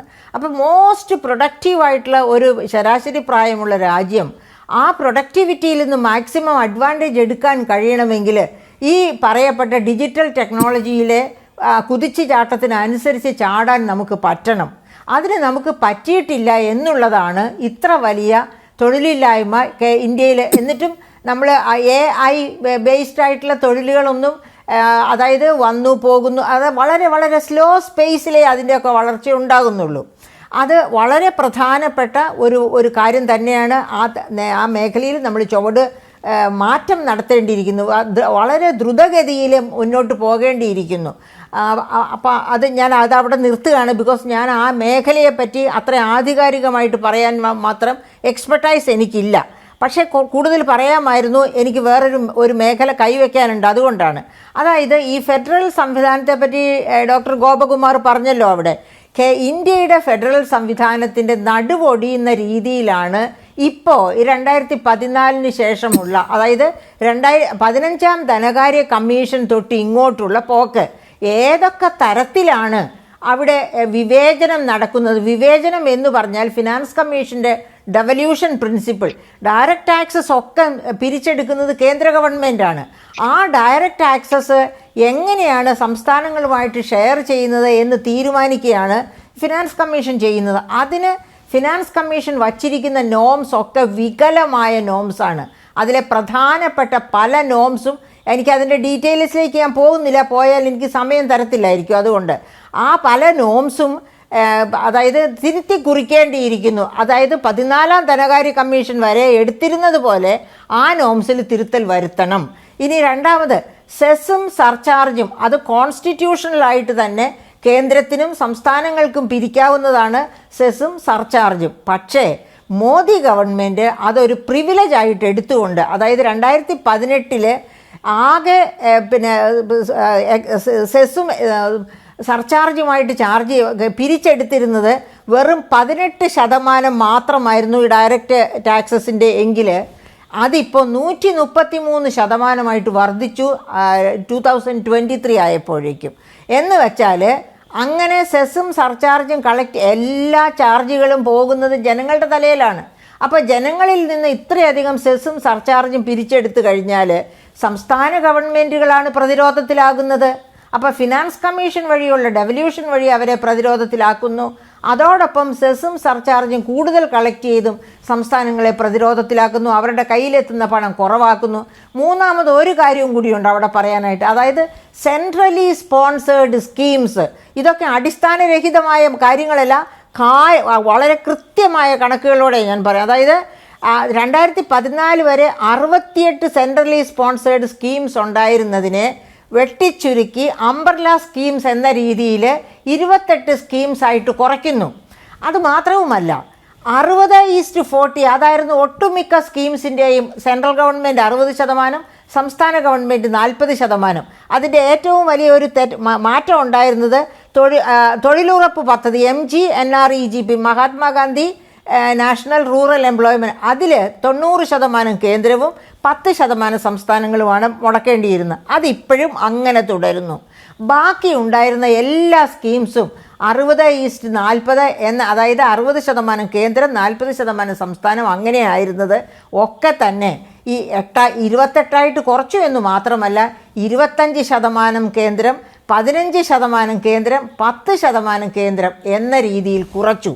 എന്ന് വെച്ചാൽ സംസ്ഥാനങ്ങളുടെ പങ്ക് 85%, 65% ഈ തരത്തിൽ വർദ്ധിച്ചു എന്നർത്ഥം. അപ്പോൾ അവിടെയും സംസ്ഥാനങ്ങളെ പ്രതിരോധത്തിലാക്കി. ഏതായാലും ഡോക്ടർ മേരി ജോർജ് ഈ 11 വർഷത്തെ ശരികൾ മാത്രമല്ല തെറ്റെന്ന് തോന്നിയതും പറയാൻ ശ്രമിച്ചു. അവിടെ എവിടെയും ഒരു അസഹിഷ്ണുതയും കണ്ടില്ല. പക്ഷേ അഡ്വക്കേറ്റ് PM നിയാസിനെ വിൻഡോയിൽ എവിടെയും കാണാൻ കഴിഞ്ഞില്ല. ശ്രീ രഞ്ജിത്ത് കാർത്തികേയൻ, നമുക്ക് ബാങ്കിങ് മേഖലയിലേക്ക് കൂടി പോകേണ്ടതുണ്ടല്ലോ. അതായത് റിപ്പോ നിരക്ക് കുറയ്ക്കുന്നു, ഭവന വായ്പ അല്ലെങ്കിൽ വ്യക്തിഗത വായ്പ, അതിലേക്ക് ഉണ്ടാകുന്ന മാറ്റങ്ങൾ, പണപ്പെരുപ്പം നിയന്ത്രിക്കാനായി എന്ന വാക്ക് നമ്മൾ അടിവരയിട്ട് പറയേണ്ടി വരും. ഈ ബാങ്കിങ് മേഖലയിലുണ്ടായ മാറ്റങ്ങൾ, കുതിപ്പ്,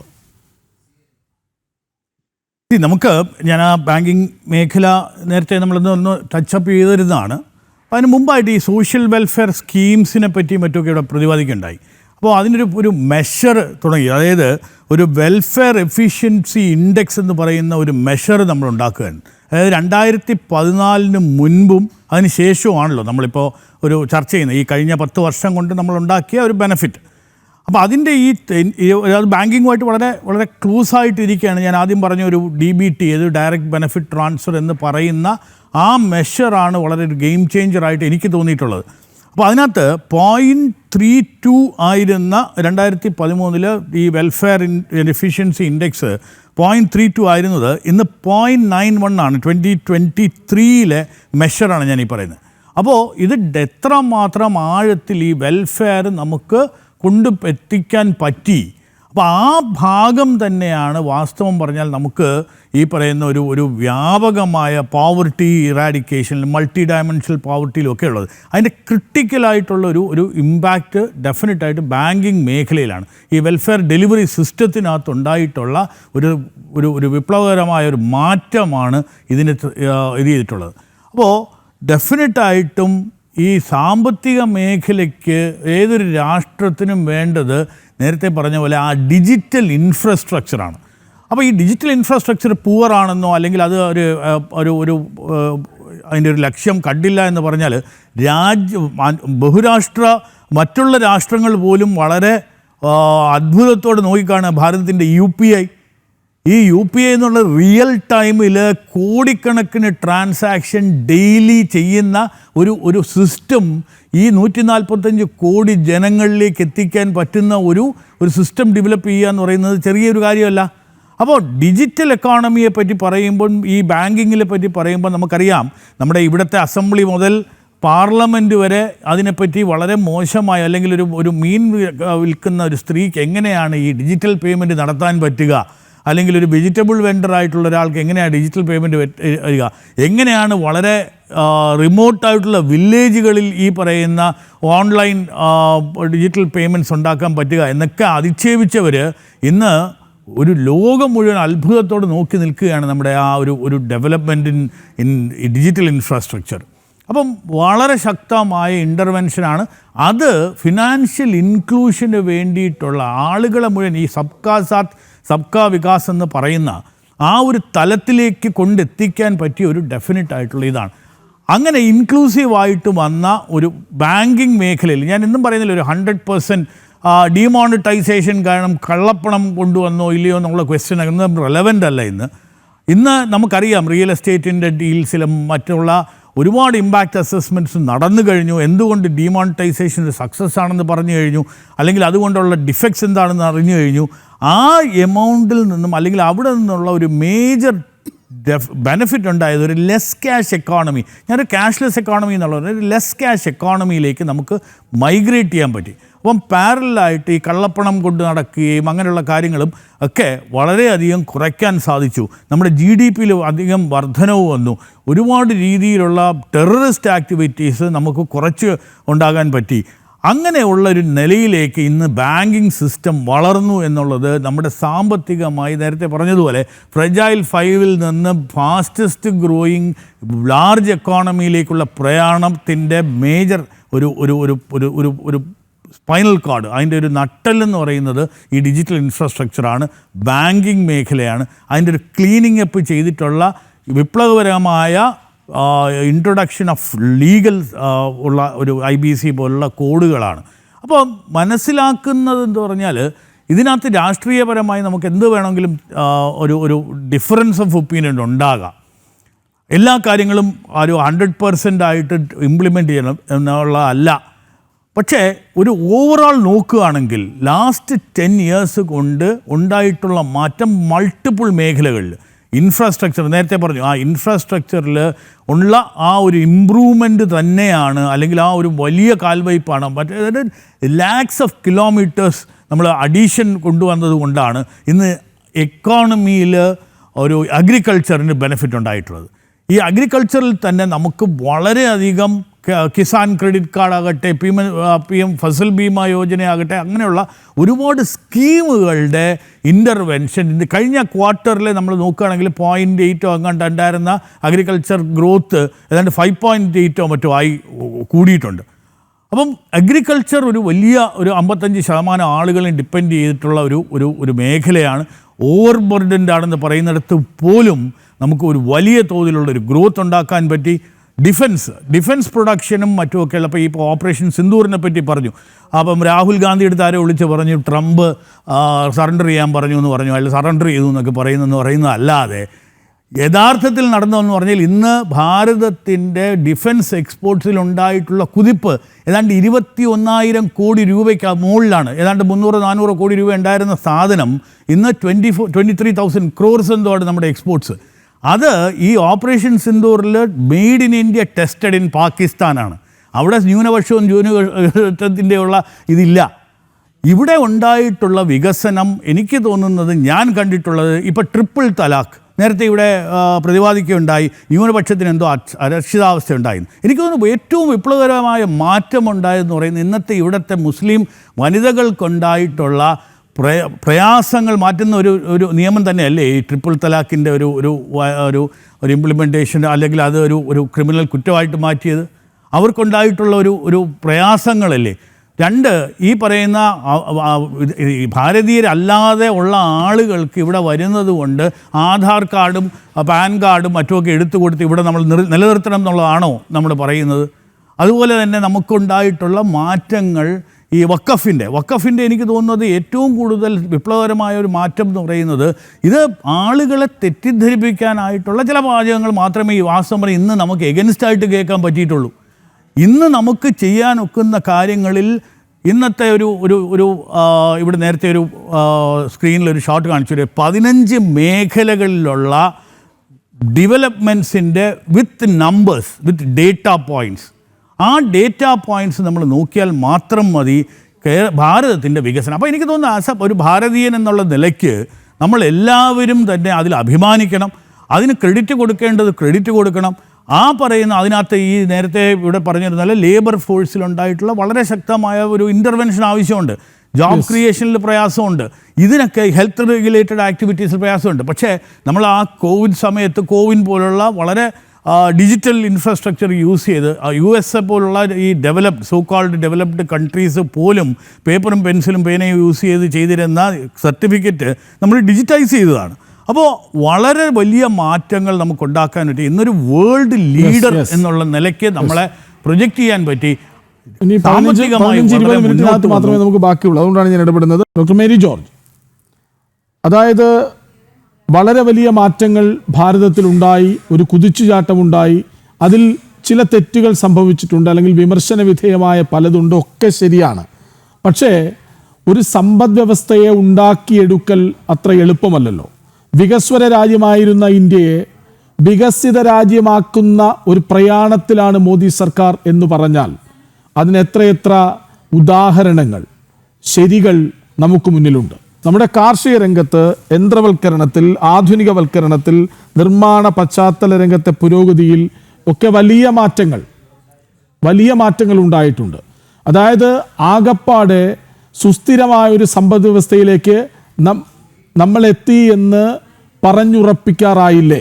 സുസ്ഥിരമായൊരു സാമ്പത്തിക മേഖലയിലേക്ക് നമ്മൾ എത്തിയില്ലേ എന്ന് ചോദിക്കുമ്പോൾ തീർച്ചയായിട്ടും നമ്മുടെ വളർച്ച 6.35, 6.5, 7 ഈ തരത്തിലൊക്കെ ഈ 11 വർഷവും നമ്മൾ ഗ്രോ ചെയ്തിട്ടുണ്ട്. അത് തീർച്ചയായിട്ടും വളരെ നല്ലതാണ്.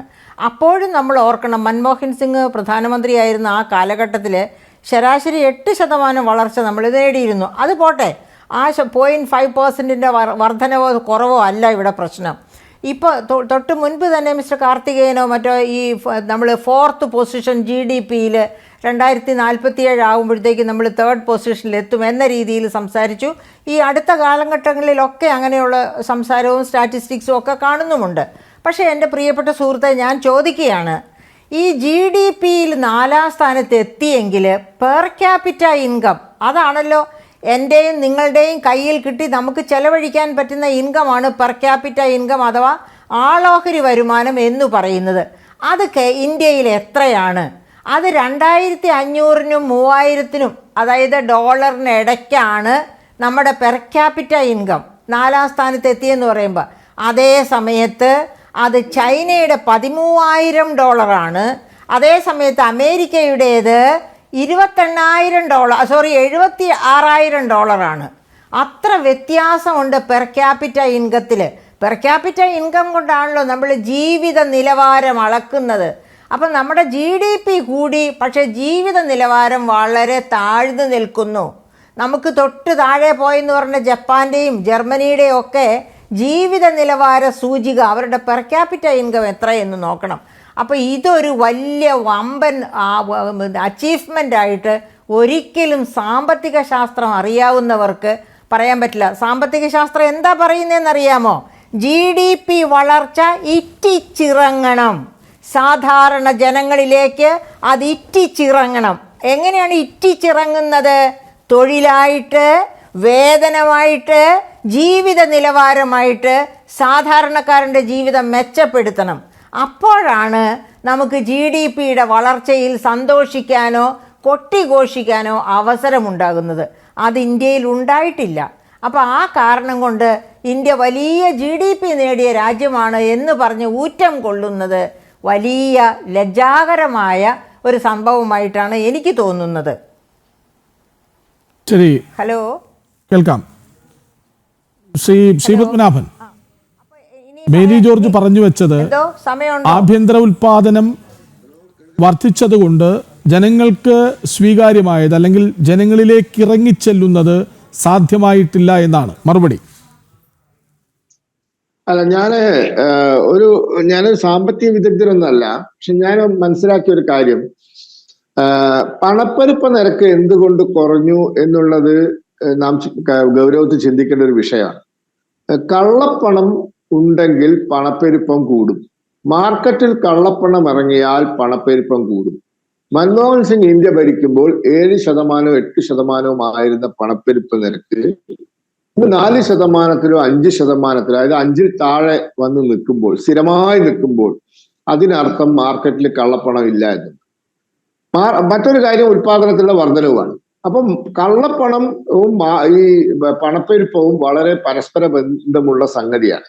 അപ്പൊ അത് നമ്മൾ മനസ്സിലാക്കേണ്ട ഒരു കാര്യമാണ്. പിന്നെ ഇവിടെ ഒരു കാര്യം നേരത്തെ സൂചിപ്പിച്ചത്, നമ്മളെ നാട്ടില് ഈ എന്താ പറയാ, ഭരണഘടനയുമായി ബന്ധപ്പെട്ട് ഒരു വലിയ നറേറ്റീവ് സൃഷ്ടിച്ചിട്ടുണ്ട്. ഞാൻ മനസ്സിലാക്കിയിടത്തോളം മോദി സർക്കാർ 2 ഭരണഘടനാ ഭേദഗതിയാണ് കൊണ്ടുവന്നത്.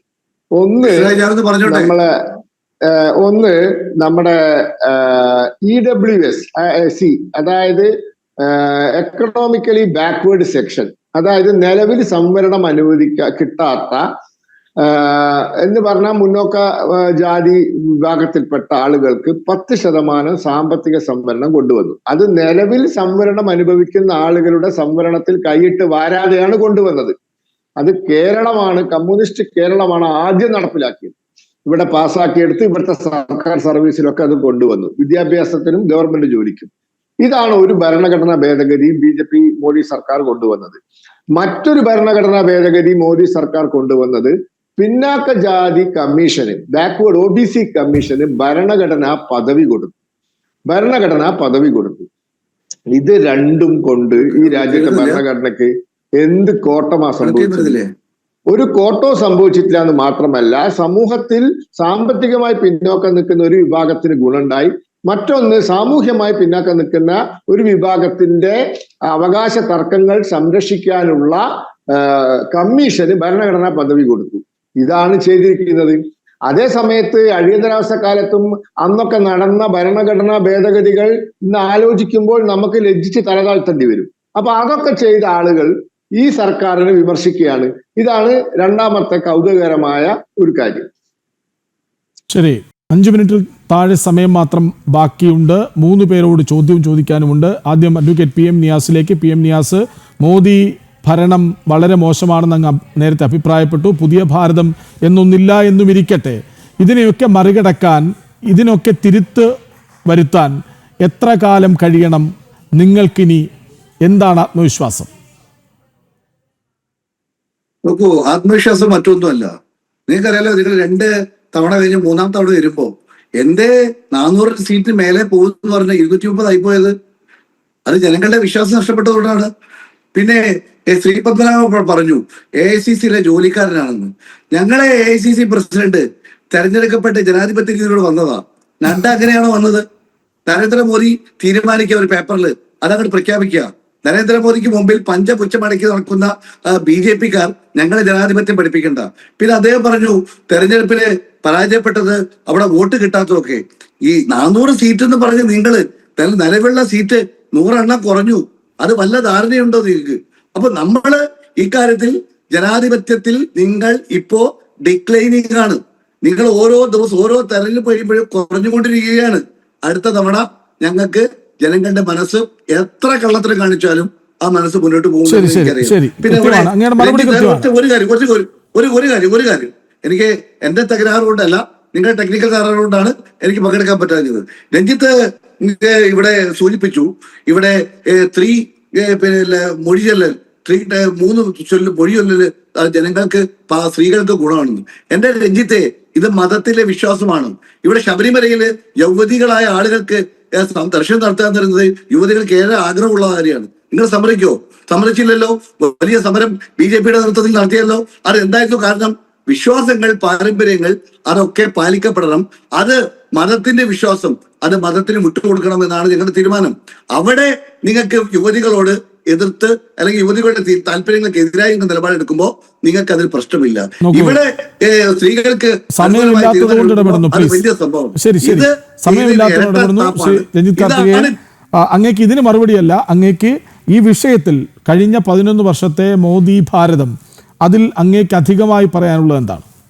എനിക്ക് തോന്നുന്നത് ഒരു കമ്പൈൻഡ് ആയിട്ടുള്ള ഒരു എക്കണോമിക് റിഫോംസ്, സോഷ്യൽ ജസ്റ്റിസ്, നേരത്തെ പറഞ്ഞ പോലുള്ള സമഗ്രമായ മാറ്റങ്ങൾ, അതുപോലെ ടെക്നോളജിക്കൽ ഇന്നൊവേഷൻ, ഈ പറയുന്ന ഒരു ടെക്നോളജിയുടെ വളരെ വികസനത്തിന് ഉന്മുഖമായിട്ടുള്ള ഒരുപാട് ടെക്നോളജിക്കൽ ഇന്നൊവേഷൻസ് കൊണ്ടുവന്നു. ഇൻഫ്രാസ്ട്രക്ചറിൻ്റെ ഡെവലപ്മെൻറ്റ്, അതുപോലെ തന്നെ ഒരു ഭാരതീയൻ എന്നുള്ളൊരു കൾച്ചറൽ പ്രൈഡ്. ഈ 5 ഘടകങ്ങളാണ് ആക്ച്വലി ഒരു വികസിത് ഭാരത് എന്ന് പറയുന്ന ഒരു തലത്തിലേക്ക് നമ്മളെ എത്തിച്ചത്. അപ്പോൾ അതിൻ്റെ ഡെഫിനറ്റായിട്ടും അതിൻ്റെ കൂടെ കൊറോളറി ആയിട്ടോ അല്ലെങ്കിൽ അതിന് ചുറ്റുപാടും നമുക്ക് വേണ്ടതെന്ന് പറയുന്നത് പോവർട്ടി ഇറാഡിക്കേഷൻ. ഈ ഇറ്റിട്ടിറങ്ങിയിട്ടുള്ളത് ഏറ്റവും അടിത്തട്ടിലുള്ള ആ പറയുന്ന അതിദാരിദ്ര്യമുള്ള ആളുകളിൽ ചെന്നെത്തി എന്നുള്ളതിൻ്റെ വളരെ ക്ലാസിക് എക്സാമ്പിളാണ്. നമുക്ക് 27% നിന്ന് 5% അതിദാരിദ്ര്യം കുറഞ്ഞു. അതും $2.15 മെട്രിക്സിൽ നിന്ന് അല്ലെങ്കിൽ ഒരു പോയിന്റിൽ നിന്ന് $3 ആക്കി കഴിഞ്ഞിട്ട് പോലും നമ്മുടെ ഈ പറയുന്ന എക്കോണമിയിൽ GDP ഉണ്ടായിട്ടുള്ള ഗ്രോത്ത് ഗ്രാസ് റൂട്ട് ലെവലിൽ വരെ എത്തി എന്നുള്ളതിൻ്റെ ക്ലാസിക് എക്സാമ്പിളാണ്. നമ്മുടെ ഒരു അതിദാരിദ്ര്യത്തിൽ നിന്ന് നമ്മൾ മുന്നോട്ട് പോയി. അതും 21% നമുക്ക് ആളുകളെ, 25 കോടി ആളുകളെ BPL നിന്ന് നമുക്ക് മുന്നോട്ട് കയറ്റാൻ പറ്റി. അപ്പോൾ ഈ പറയുന്ന ഒരു വളരെ ശക്തമായ ഇൻ്റർവെൻഷൻ തന്നെയാണ് നമുക്ക് ഈ പറയുന്ന ഗ്രോത്തിലൂടെ, ഒരു വികസനത്തിലൂടെ, ഒരു GDP നടത്താൻ പറ്റും. 27 കോടിയോളം പേരാണ് ദാരിദ്ര്യരേഖയ്ക്ക് പുറത്തു വന്നത്. അതായത് ദാരിദ്ര്യ നിർമ്മാർജ്ജനം ഇവിടെ സാധ്യമായി. വിദേശ നയം, വിദ്യാഭ്യാസം, അങ്ങനെ അവസാനിപ്പിക്കാൻ ഏറെയുണ്ട്. 1.5 മിനിറ്റ്. വളരെ പെട്ടെന്ന് പറഞ്ഞാൽ, വിദ്യാഭ്യാസ നയത്തിൽ കൂടുതൽ ഇൻവെസ്റ്റ്മെൻറ്റ് വേണം, കൂടുതൽ ശ്രദ്ധ കേന്ദ്രീകരിക്കണം. പ്രത്യേകിച്ച് നൈപുണ്യ വിദ്യാഭ്യാസവും വിദൂര വിദ്യാഭ്യാസവും ഡിജിറ്റൽ വിദ്യാഭ്യാസവും എല്ലാം വളരെ ദൂരവ്യാപകമായ ഗുണങ്ങൾ കൊണ്ടുവരുന്ന കാര്യങ്ങളാണ്. അപ്പോൾ അതിലേക്ക് കൂടുതൽ ശ്രദ്ധ കൊണ്ടുവരണം. പ്രത്യേകിച്ച് തൊഴിലില്ലായ്മ മാറ്റാൻ നമുക്ക് കഴിയും. അത് തീർച്ചയായിട്ടും നൈപുണ്യ വിദ്യാഭ്യാസത്തിൽ കൂടി കഴിയും. അത് എല്ലാ തട്ടിലും ഹൊറിസോണ്ടലായിട്ട് നൈപുണ്യ വിദ്യാഭ്യാസം വേണം. അതേസമയം രാജ്യത്തിൻ്റെ ഏറ്റവും പ്രധാനപ്പെട്ട കേന്ദ്രങ്ങൾ ഇപ്പോൾ സാറ്റലൈറ്റിനെ കുറിച്ചും സ്പേസ് റിസർച്ചിനെ കുറിച്ചും IT-യിലെ വലിയ നേട്ടങ്ങളെക്കുറിച്ചും ഒക്കെ പറഞ്ഞു. അതെല്ലാം ശരിയാണ്. അതോടൊപ്പം തന്നെ എല്ലാ തട്ടിലും സ്കില്ലിൻ്റെ ഡെവലപ്മെൻറ്റ് വന്നു കഴിഞ്ഞാൽ വിദ്യാഭ്യാസ രംഗത്ത് തന്നെ മാറ്റം വരും. അത് കൂടുതൽ തൊഴിലവസരങ്ങളിലേക്ക് വഴിയുണ്ടാക്കും. അങ്ങനെ നമുക്ക് തൊഴിലില്ലായ്മയെ നമുക്ക് നിയന്ത്രിക്കാൻ കഴിയും. അതിലേക്കുള്ള മാറ്റങ്ങളാണ് ഇനി വരേണ്ടത്. എൻ്റെ ഒരു വ്യക്തിപരമായ അഭിപ്രായം, NEP പോലുള്ള കാര്യങ്ങൾ പ്രാവർത്തികമാക്കാൻ ഇനിയും ഒരുപാട് കാര്യങ്ങൾ ചെയ്യേണ്ടതുണ്ട്. ഗവേഷണം വേണം, ഇന്നൊവേഷൻ വേണം, സ്കിൽ ഡെവലപ്മെൻറ്റ് വേണം. ഇത്തരത്തിലുള്ള മാറ്റങ്ങൾ വരുമ്പോൾ ഇന്ത്യക്ക് വൈജ്ഞാനികമായി ഒരു മാസീവ് ലെവൽ എഡ്യൂക്കേഷണൽ അഡ്വാൻസ്മെൻറ്റ് വരും. ഡിജിറ്റൽ ഭാഗവും അതിനകത്ത് തീർച്ചയായിട്ടും ഉണ്ടാകും. അതിൻ്റെ ഫലമായി തൊഴിലില്ലായ്മയെ നമുക്ക് അഡ്രസ്സ് ചെയ്യാനും ശക്തമായിട്ട് കഴിയും. ഏതായാലും 1.5 മണിക്കൂർ കൊണ്ട് ചർച്ച ചെയ്ത് അവസാനിപ്പിക്കാൻ പറ്റുന്ന ഒന്നല്ല കഴിഞ്ഞ 11 വർഷത്തെ പുതിയ ഭാരതം. 1.5 ദിവസം നമ്മൾ തുടരെ ഇരുന്ന് ചർച്ച ചെയ്താലും തീരില്ല. രാജ്യത്തെ വികസനം, രാജ്യത്തെ എടുത്തു പറയേണ്ട വിവിധ ഘടകങ്ങൾ അത്രമേലുണ്ടത് എന്ന് തെളിയിക്കുന്നുണ്ട് ഈ ചർച്ചയുടെ 1.5 മണിക്കൂർ. നമുക്ക് ഇനിയും എപ്പോഴെങ്കിലും ഇത്തരം വിഷയങ്ങൾ കൂടുതൽ ചർച്ച ചെയ്ത് പൊതുജനങ്ങൾക്കിടയിലേക്ക് എന്താണ് കഴിഞ്ഞ വർഷങ്ങളിൽ സംഭവിച്ചത് എന്നെടുത്തു പറയേണ്ടതുണ്ട്. വളരെയധികം നന്ദി. Advocate VP Sreepadmanabhan, doctor G. Gopakumar, doctor Mary George, Ranjith Karthikeyan, ഒപ്പം കോൺഗ്രസ് നേതാവ് അഡ്വക്കേറ്റ് PM നിയാസ്. ജനഡിബേറ്റ് പൂർണ്ണമാകുന്നു. നമസ്തേ.